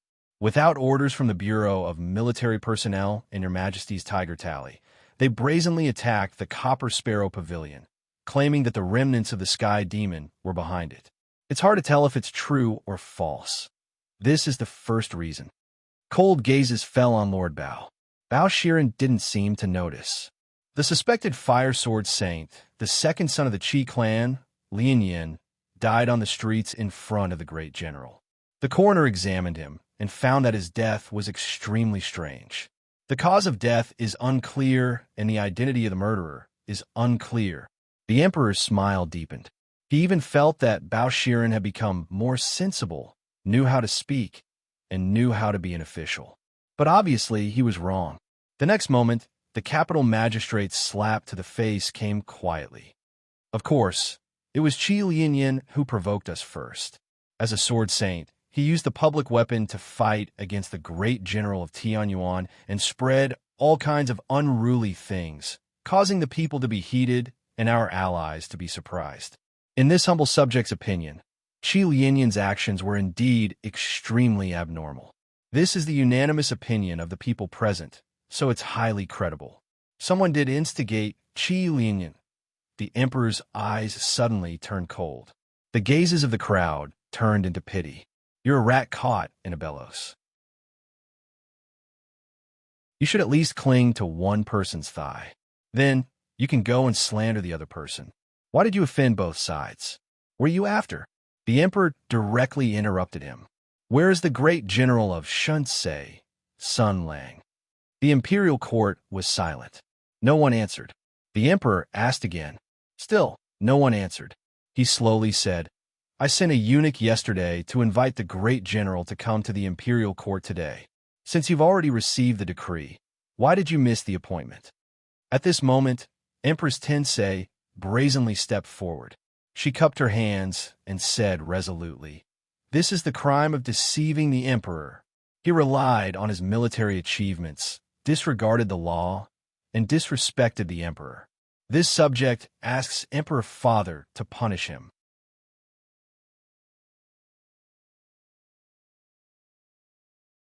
Chapter 903. This is the crime of deceiving the emperor. He relied on his military exploits, disregarded the law, and disrespected the emperor. I beg the emperor to punish him. The general of Tensei's sonorous and powerful voice echoed in the Golden Hall. Tang Jian, Yuan Shiji, and the other Tensei officials echoed. We second the motion. Another group of officials led by the royalists, when Quan Fu, stepped out and bowed. We second the motion. For a moment, the court was in an uproar. Words and malice turned into spears and spears that stabbed toward the general of Shunsei, who had not yet appeared. The Tensei officials were angry because of the humiliation they had suffered the day before. The royalists were angry because they had been defeated. They were angry for revenge, and also because of their position. Other officials could flirt with Sun Lang, but they could not. They were, after all, ministers of the imperial court, and they had the most basic political literacy. They would not be like Blackie Bao, who anxiously spilled the beans about the Copper Sparrow Pavilion and Qilianyan. Those who could speak in the Golden Palace were all reputable figures in the imperial court, and they were well versed in the ways of political struggles. Everyone, including the emperor's concubine, kept their mouths shut about the story of the Copper Sparrow Pavilion and the cause of Qilianyan's death. These two matters were too complicated. If they spoke rashly, Sun Lang might ruthlessly bite them. They only focused on one thing, and that was to crazily attack. They accused Sun Lang of failing to keep an appointment with the emperor and despising the court. This crime could be big or small. It was very suitable to be used as an appetizer to attack Sun Lang. Moreover, the evidence was conclusive and there was no way to deny it. Disobeying the emperor's edict was the crime of deceiving the emperor. The punishment was also reasonable. As long as the crime was fixed, once the emperor opened his mouth, it would imperceptibly damage Sun Lang's reputation. It would help everyone vent their anger and take the initiative in the court. After taking the initiative, things would be much simpler.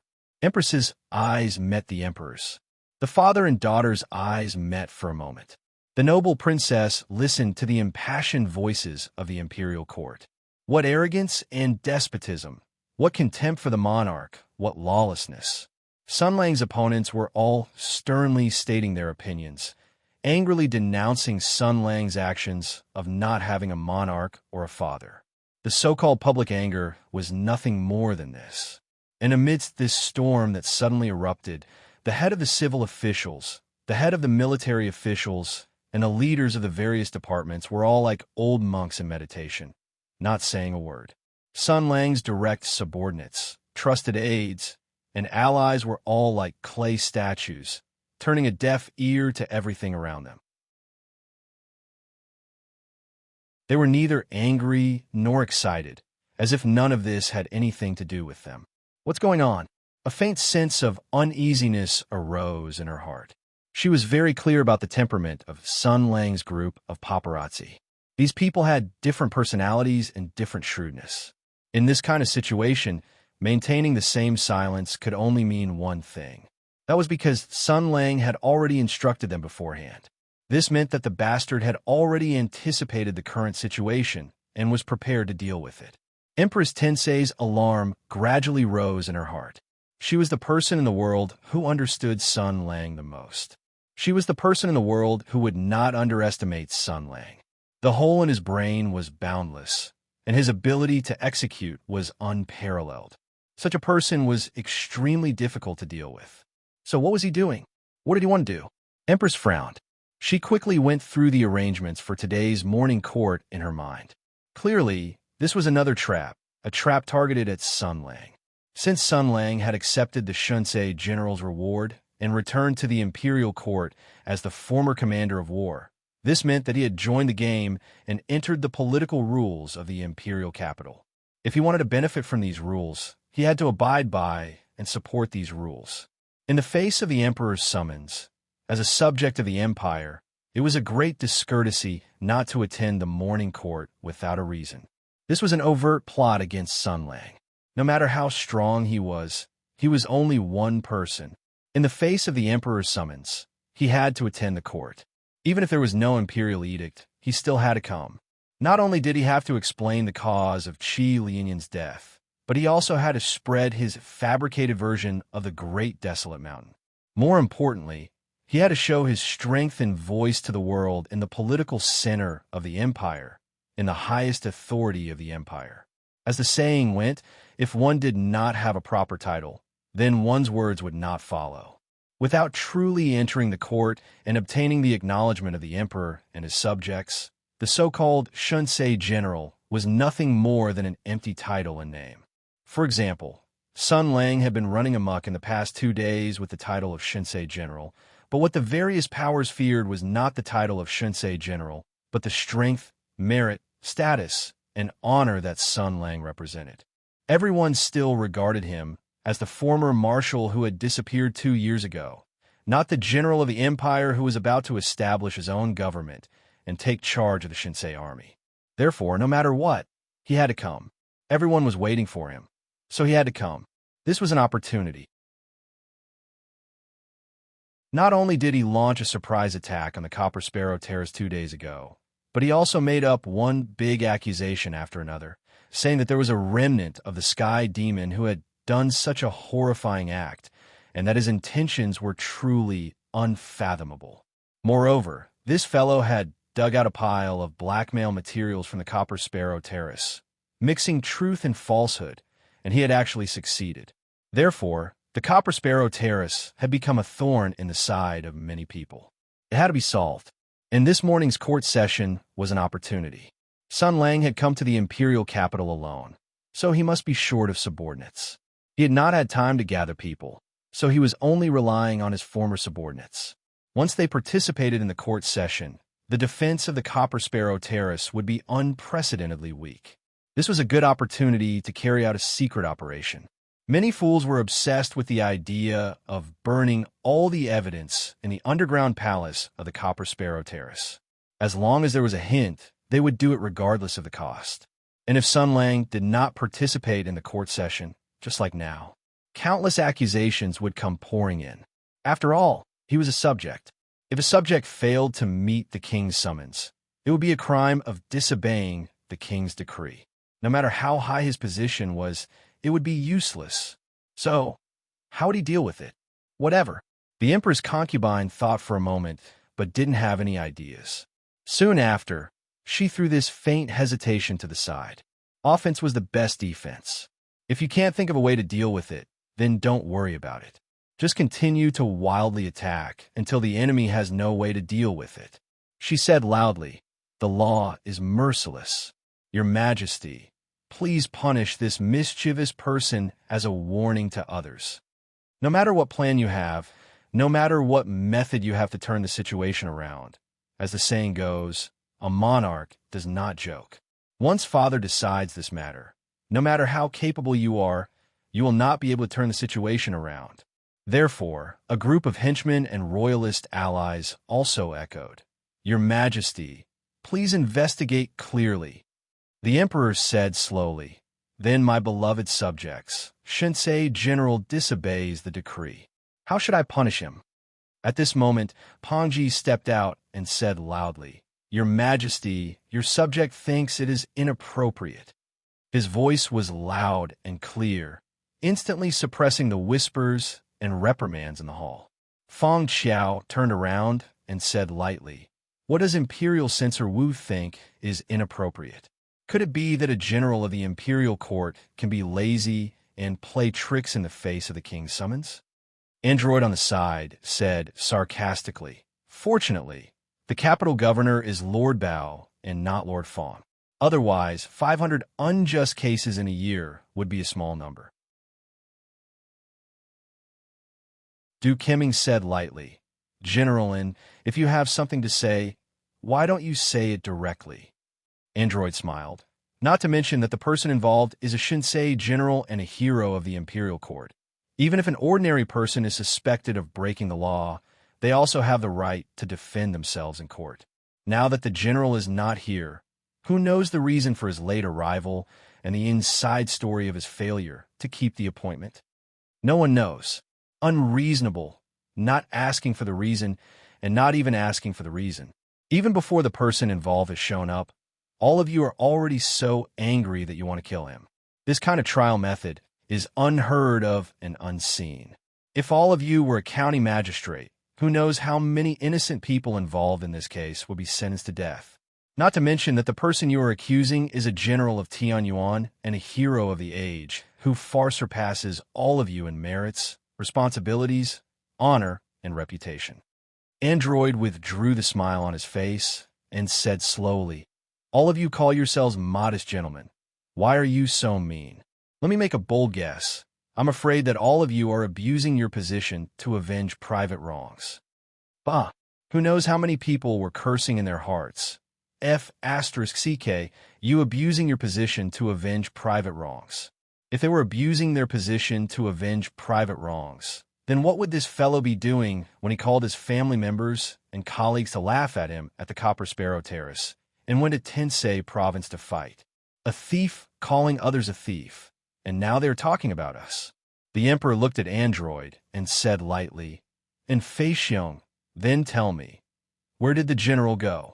Fadian raised his head and looked directly at the emperor. This fellow was originally very bold, and now that he had Sun Lang's support, he was already showing signs of lawlessness. He was fearless and said calmly, "Your Majesty, please forgive me. I really don't know."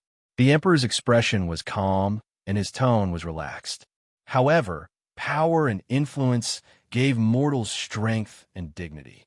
As the most powerful person in the world, his every word could be said to be the law and contain supreme power, causing those with weak wills to tremble. "You don't know? Dear minister, and haven't you been following the general around all day these 2 days?" As soon as these words were said, the hearts of all the officials in the imperial court jumped. "It's coming," they all said in their hearts. Everyone knew what Android and the other generals had been doing these 2 days. They had secretly led the army in response to Sun Lang and brazenly launched a surprise attack the day before yesterday, challenging the #1 Copper Sparrow Terrace in the capital. For these 2 days, they had been acting as Sun Lang's henchmen and even his fangs, carrying out the general's secret plan. However, knowing what they were doing did not mean that they could casually say it out loud. This was because any official with a bit of information and knowledge knew that the so-called General Shinsei was a big embarrassment for the imperial court. This former marshal with outstanding military service had been plotted against by the royal family about 2 years ago and almost died in the Great Wilderness Mountain. Now that he had returned to the empire and caused the emperor to suffer a few small losses, no one could say for sure what he wanted to do in the capital. Therefore, it was very awkward. Even now, the officials were discussing it.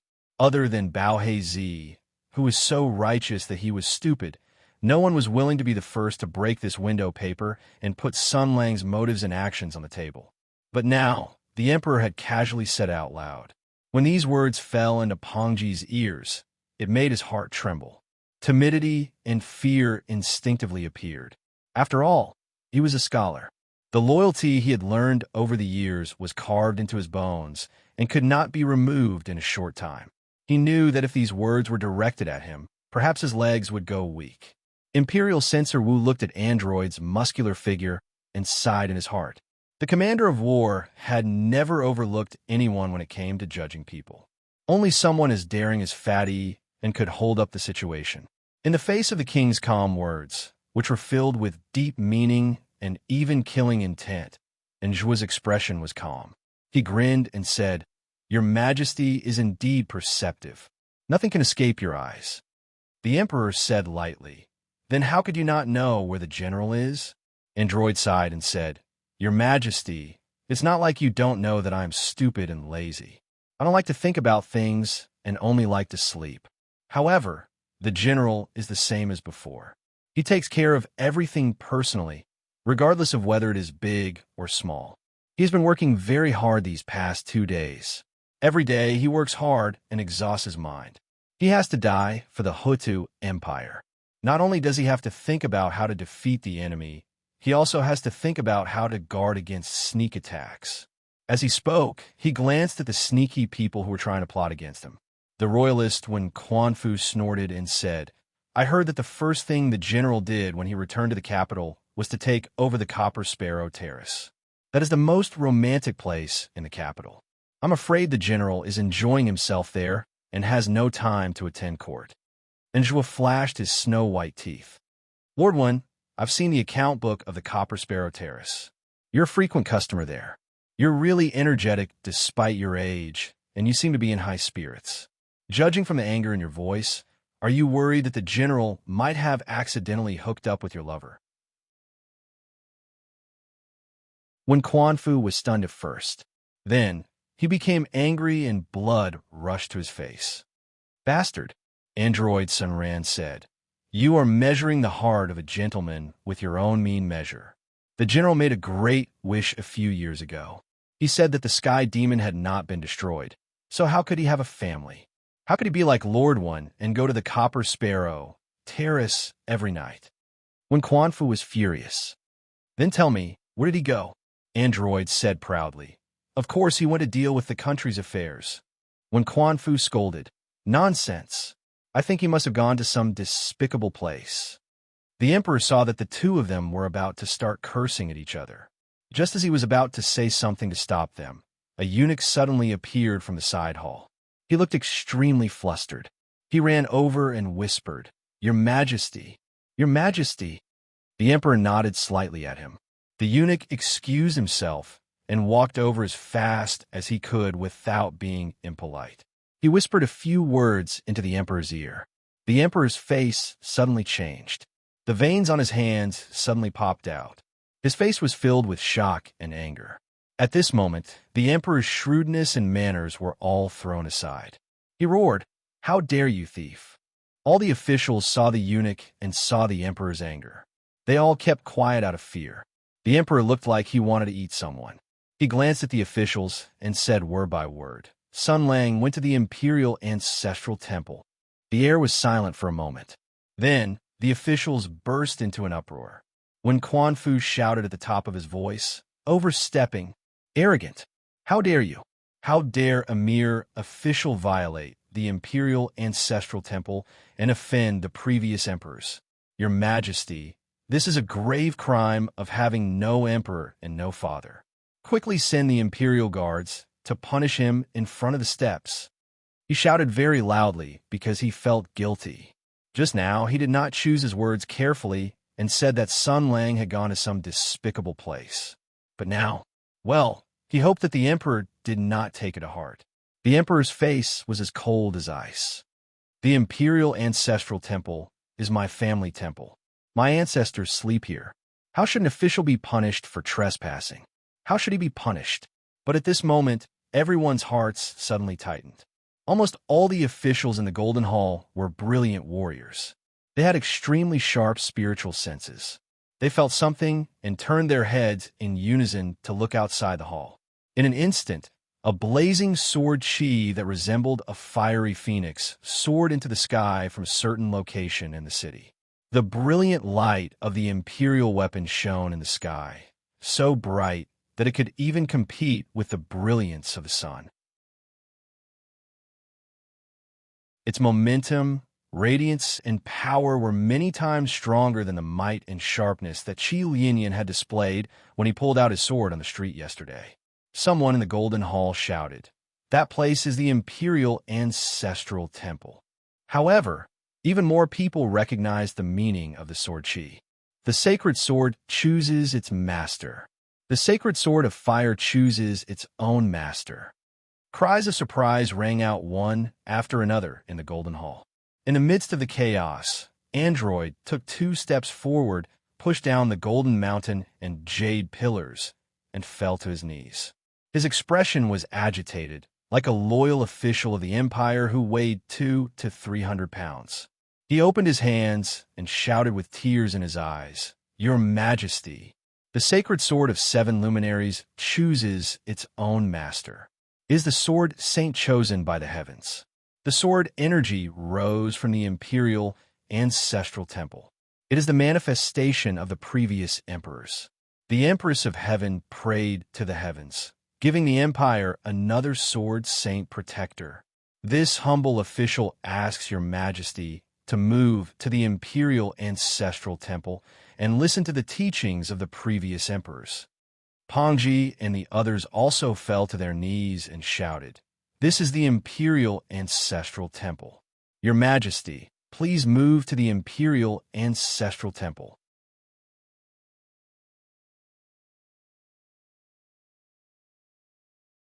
Chapter 904. The aura of the Mars sword burned brightly, its red edge illuminating the world. In the Golden Palace, the loyal ministers were crying. They raised their arms high and exclaimed that this was an auspicious omen from the heavens. This was the manifestation of the previous emperors. The ancestors of Hutu had personally appointed the new fire radiant sword saint. It was roaring, it was falling, it was something that everyone wanted to invest in. Therefore, it was normal to ask His Majesty to move to the imperial ancestral temple. Originally, the seven luminaries' sacred sword was an important weapon of the country. It was a saint descending from the heavens for such a divine weapon to choose its master. Its significance was so great that it was equivalent to creating a new type of nuclear weapon. Even the general secretary had to personally consecrate it. Moreover, the sacred sword chose its master in the imperial ancestral temple. The imperial ancestral temple was the ancestral temple of the imperial family. It worshipped the previous emperors and the famous ministers who were worthy of the temple. As the saying went, the emperor ruled the world through filial piety. Under the main theme of the imperial court advocating filial piety, the emperor also had to set an example. Therefore, places like the imperial ancestral temple became more and more sacred, covered with a sacred and solemn color. Under such circumstances, the emperor would eagerly go to the ancestral temple to report to his ancestors during festivals and even the slightest breeze to show his filial piety and morality. Let alone the current situation. The sacred sword chose its master and descended from the heavens to protect the country. Moreover, all of this happened in the imperial ancestral temple, which meant that the previous emperors were protecting it. It was decided by the ancestors of Hutu. Was the emperor qualified? Of course, he had to be qualified. Not only did he have to be qualified, he had to be fast enough to go to the imperial ancestral temple to learn from his ancestors' speech and posture. That's probably it. That's probably it. In short, when the light of the fire radiance sword rose from the imperial ancestral temple, this matter took precedence over everything else. Sun Lang skipping the morning court, Shinsei General looking down on the imperial court, Qi Lian's death, the chaos at the Copper Sparrow Terrace. All of them had to be put aside. That was because the empire advocated filial piety. This was etiquette, order, and a tool of ruling. It was something that a powerful, traditional, centralized country would inevitably advocate in order to maintain the ruling order and fool the people. Filial piety meant filial piety. Filial piety meant filial piety to one's parents at home and filial piety to one's emperor and father at court. This was the so-called emperor, minister, father, father, son. That was how it was. A son had to listen to his father. A minister had to obey the emperor. Disobedience was a great crime. Being unfilial was no different from being a beast. You had to do what you were told. The emperor was the role model of the world and had to lead by example. Therefore, he had no other choice. After understanding this point, many of the ministers were speechless. They all stole a glance at His Majesty's gloomy expression, and their feelings were very complicated. Among the officials in the Golden Palace, some were familiar with Sun Lang during the Battle of Tianyuan. Some had heard of his deeds and temperament, but had never met him. Some had only heard of such a good fighter. But at this very moment, the Sun Lang in their hearts became real. A common thought emerged in their minds. They were all thinking, what the hell is this possible? They had heard that the commander of war was unruly, but they had not expected him to be so unruly. To think that he could think a way to break out of this situation, this was great. Not only was he not coming to court, but he also wanted His Majesty to go. Could he not go? The emperor's gloomy expression had already explained everything. There was only one answer. The palace gates opened wide. The officials filed out. The order was issued. The guards gathered. The mighty army was organized as quickly as possible. The emperor had arranged his carriage and was about to arrive at the imperial ancestral temple. But there was a problem here. Although it was the fastest speed, it was still the emperor's honor guard gathering. Moreover, there were hundreds of officials present. It was impossible for thousands of people to ride public bicycles out of the imperial city gate. They had to clear the streets, restrict traffic, and seal the roads. Even if the situation was urgent and everything was simple, they would not be able to get through in less than an hour. In this period of time, which was neither long nor short, it was enough for the news to spread. Sun Lang was in the imperial ancestral temple.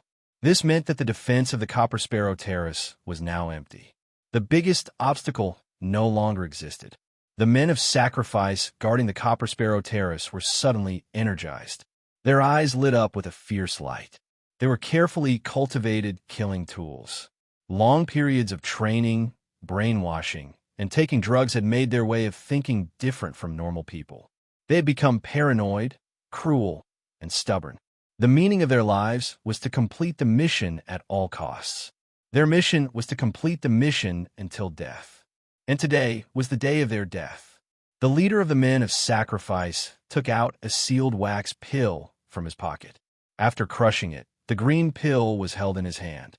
The 20 men of sacrifice did the same. After taking this pill, we have 2 hours. At the end of our lives, what awaits us is a feast full of blood and cruelty. Liberation is at hand.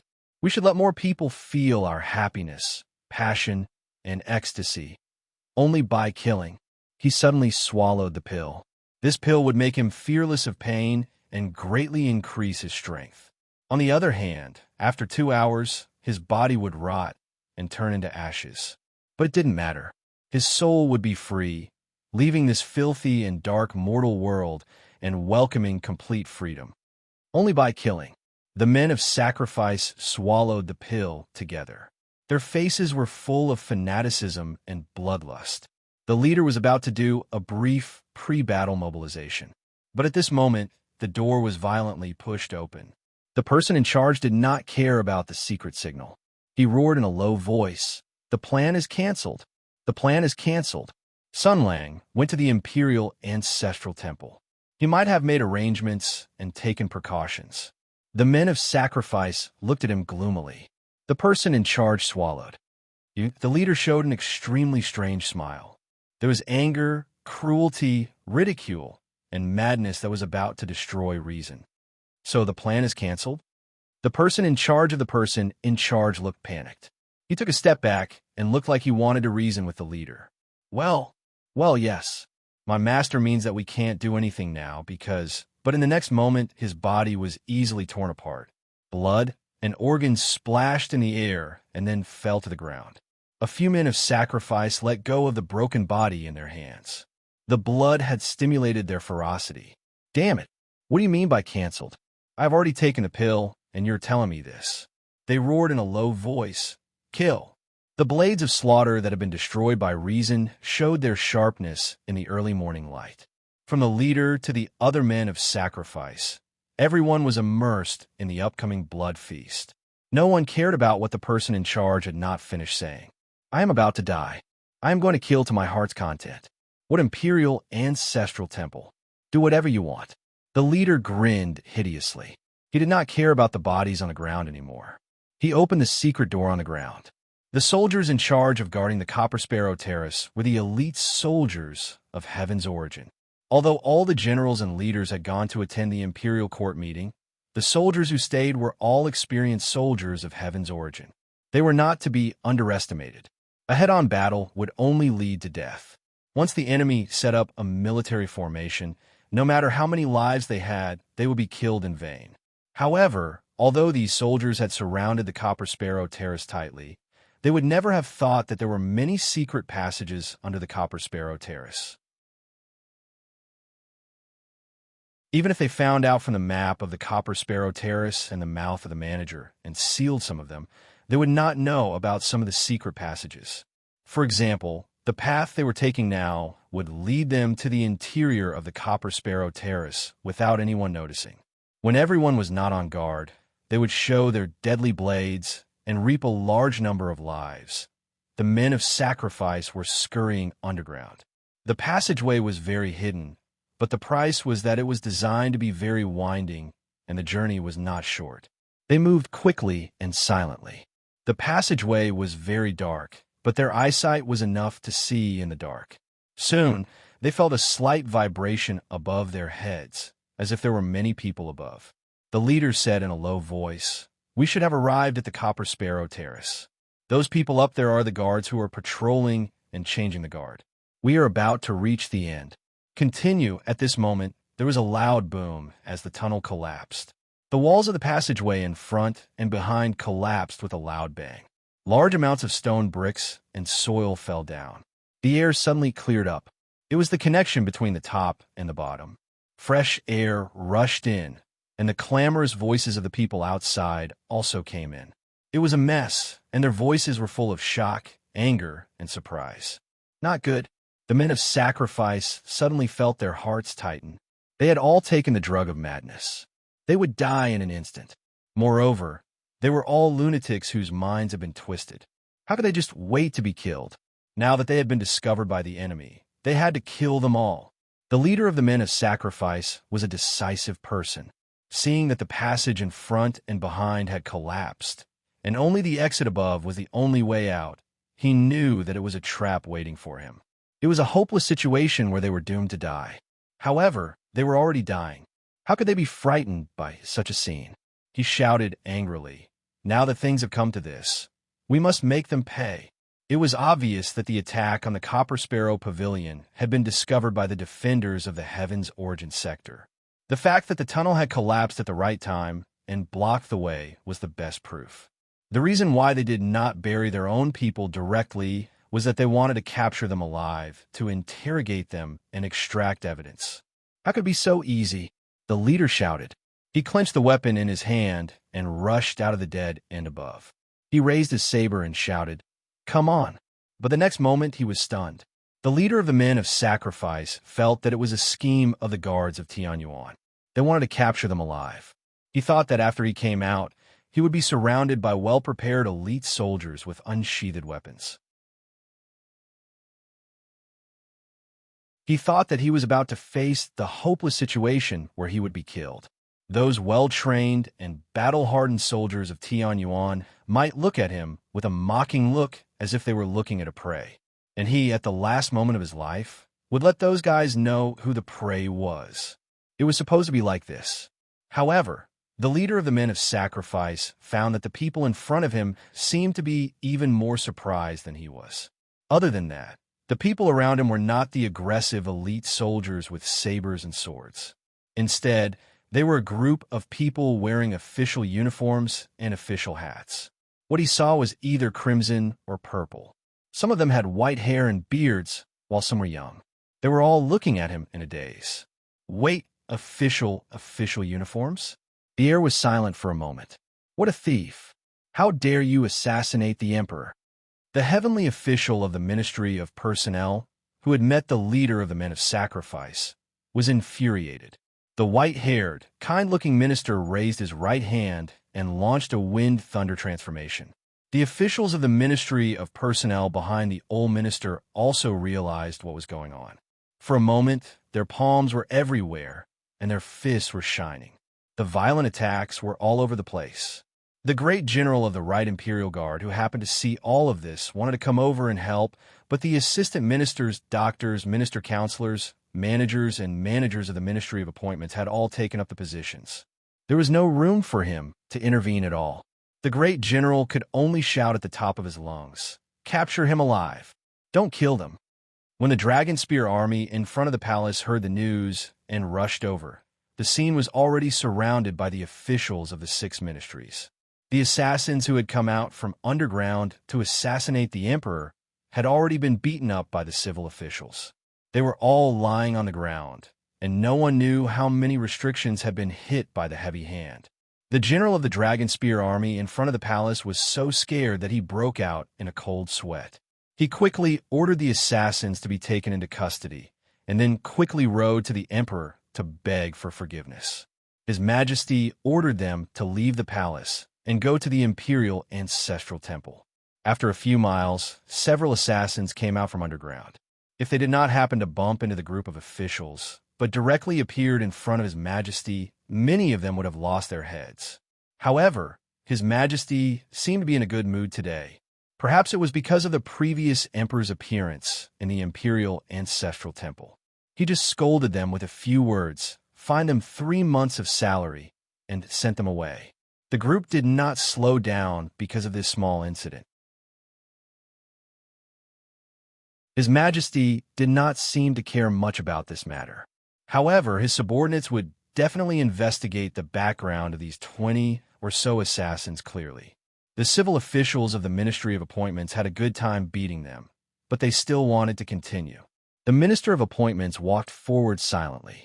The Assistant Minister of the Ministry of Appointments beside him was softly flattering him, saying that he was still as brave as before. However, the old man just shook his head. The timing of the tunnel's collapse was too coincidental. He raised his head and looked at the hazy night sky, shivering slightly. For the rest of the journey, the imperial guards of the imperial city were on guard against all movements. Their nerves were stretched taut, but in the end, the accident did not happen again.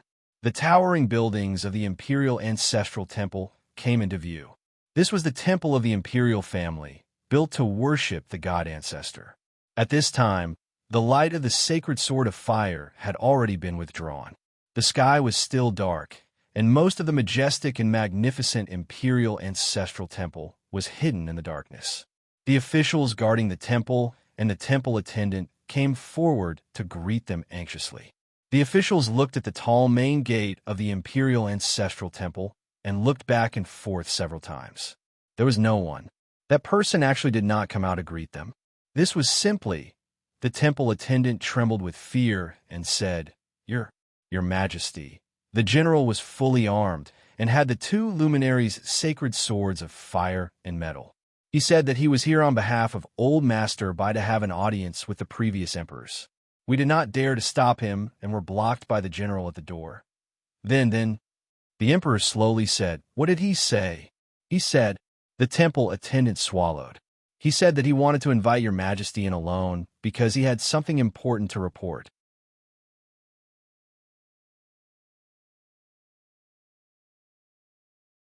Chapter 905. Please go in alone, Your Majesty.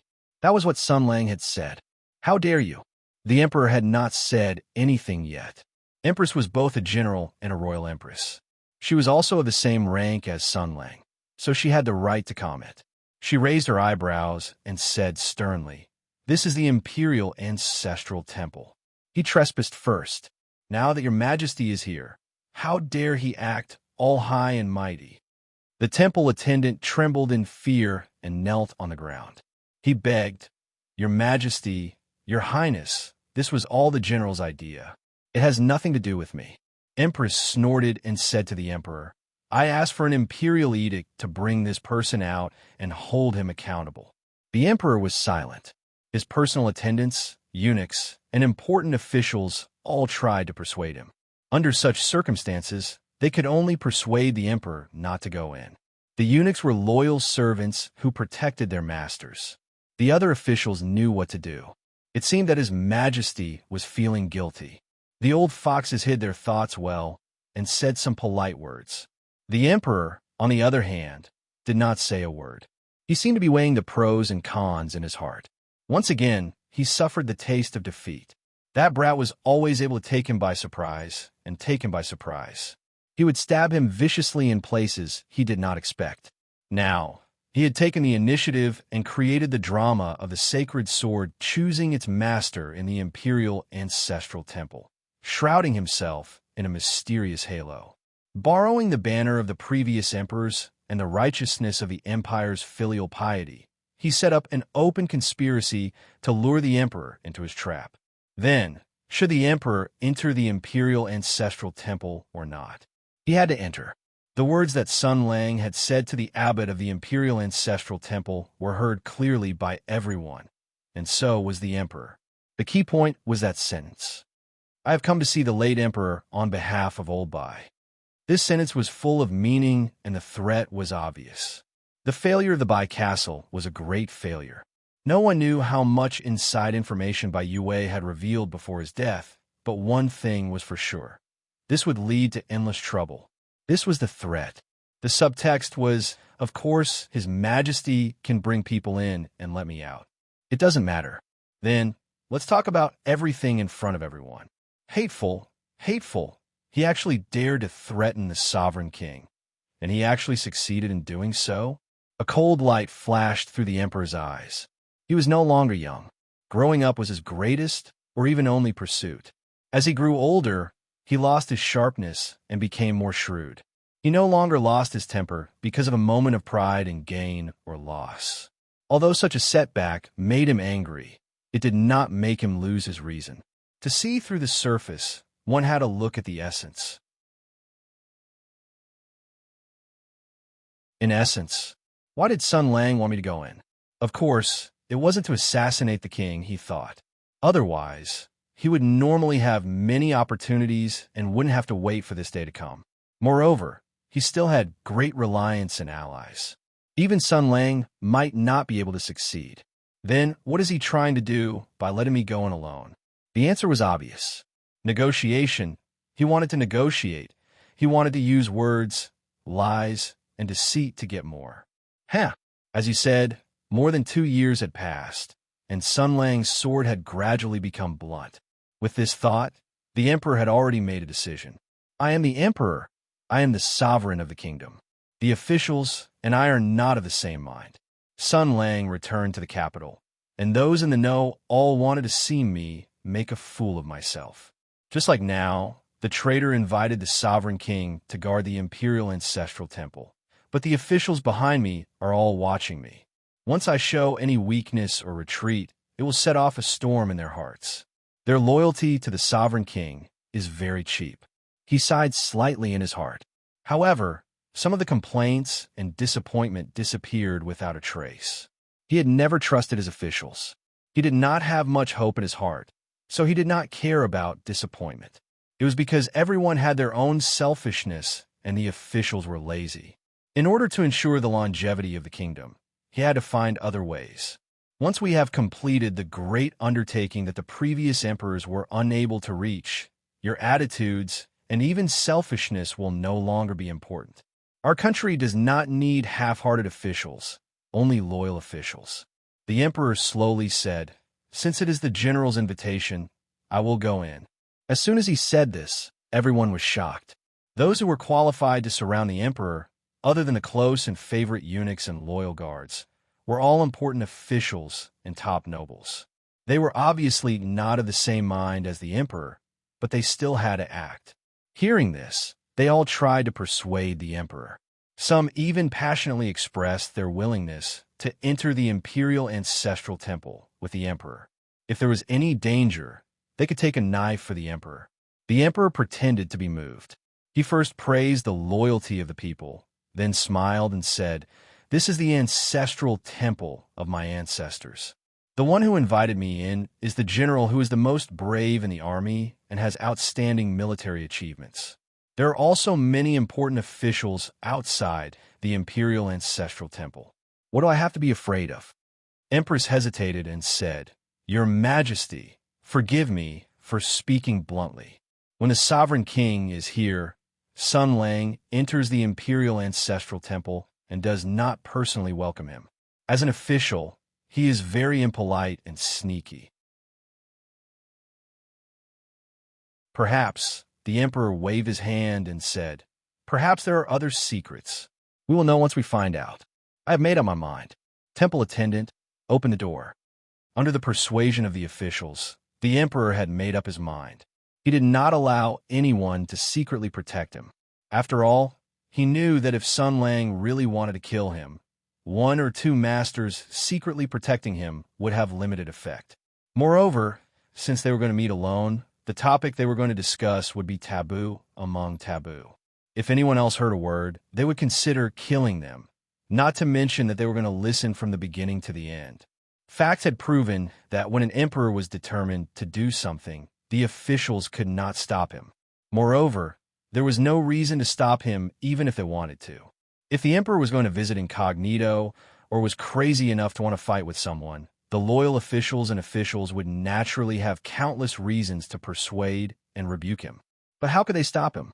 Is there a problem for His Majesty to meet a general with illustrious military exploits in his ancestral temple? Were they doubting the strength of the previous emperors to protect the emperor, or were they doubting the loyalty of the commander of war of Tianyuan? Thus, the officials could only watch as the emperor walked through the gates of the imperial ancestral temple alone. The emperor had given strict orders that no one was to follow him. Those who disobeyed would be punished for the crime of spying on state secrets. Thus, they could only look at each other, constantly exchanging meaningful glances. They racked their brains to guess what had happened in the imperial ancestral temple. They guessed what that person would do and say after experiencing the Battle of the Great Barren Mountain and facing the emperor for the first time. The emperor walked into the imperial ancestral temple. At this time, the sky had not yet brightened. The night dew had not dissipated, and the breeze was slightly cold. The emperor, dressed in a dragon robe, walked slowly on the smooth white stone path. His surroundings were silent. Rather than calling the imperial ancestral temple a temple, it was more like a group of palaces. The main hall was the most majestic and imposing, and it was dedicated to the previous emperors. There were also 15 side halls to the east and west. The East Hall was dedicated to the meritorious royal family, and the West Hall was dedicated to the meritorious officials of different surnames. Usually, there were special personnel stationed to sweep and clean, but now they had all been chased out. The imperial ancestral temple seemed to be isolated from the outside world. Here, there was no emperor or status. There were only people, and there were only weak and helpless souls. Slightly cold, an indescribable fear welled up in his heart. No, don't be fooled. This is the other party's plan. The emperor adjusted his mood and maintained a steady pace. He walked along the central axis of the palace. Right in front of him was the main door of the main hall. He knew that there was a pair of eyes staring at him. It was an obstacle to him knocking on the heavens and asking for Tao. It was a thorn in his side that he had to eliminate. The confrontation between the two had actually begun long ago. He calmly walked up the stairs, pushed open the heavy vermilion door, and stepped in. The main hall was very large, and the statues of the previous emperors were lit up with candles and spirit lamps that were specially made to be smokeless and bright. They should have been able to illuminate everything in the hall down to the tiniest detail, but the current situation was different. Although the flames were burning fiercely, the flames were suppressed by an invisible force. Darkness emerged and surrounded the stubborn flames. There was less than 3 feet of empty space where the light shone, and beyond that, it was hazy darkness. Was this the power of Hua Yao showing off? The emperor looked around. In the spacious main hall, the flames had lost the ability to drive away the darkness. The demons and monsters were hidden in the shadows, pretending to be mysterious and profound. That's all there is to it. The emperor stood in the middle of the hall with a cold smile on his lips. He did not say a word and closed his eyes to rest. He had received the strictest emperor's training since he was young. In terms of patience, he was very good. I will not speak. Let's see who loses their patience first. In any case, the officials outside the imperial ancestral temple are all waiting. After a long time, if I still do not move, they will definitely choose to force their way in. You spent so much effort to invite me into the imperial ancestral temple. Do you want this result? So, I want to see if you can afford to wait or if I can afford to wait. Thus, the emperor began to play the patient game of whoever speaks first loses. The light of the fire was dim and the hall was gloomy and cold. The emperor stood in the center of the hall with his eyes slightly closed. His expression was calm as he quietly waited. He thought of the training and teaching he had received when he was young. If necessary, he could stand for a few days and nights without saying a word. Let's see who loses their patience first. Sun Lang. Let's see who gets anxious first. After a while, there was still no movement. The emperor's heart was still calm. It's a piece of cake. He thought, you are still far from being able to compete with me in patience. But the next moment, a voice came from outside the door. Hey, Your Majesty, why did you come so quickly? How long have you been here? Why are you standing there? The emperor suddenly opened his eyes wide. The person who walked in was still talking to himself. Sit down and rest. There's so many praying mats on the floor. Why don't you sit? Oh, these are grass praying mats, not meat. The conditions are not good and can't be compared to the ones in the palace. Are you not used to sitting? The person's laughter was very bright and his voice was very natural. It was as if he was chatting with an old friend. Why are you being so polite? This is your home. Maybe we'll move here one day. Feel the atmosphere in advance. Don't be too distant. That you're tuning in to the Warrior Lore YouTube channel. Don't forget to subscribe and join us on this journey to catch the most captivating stories.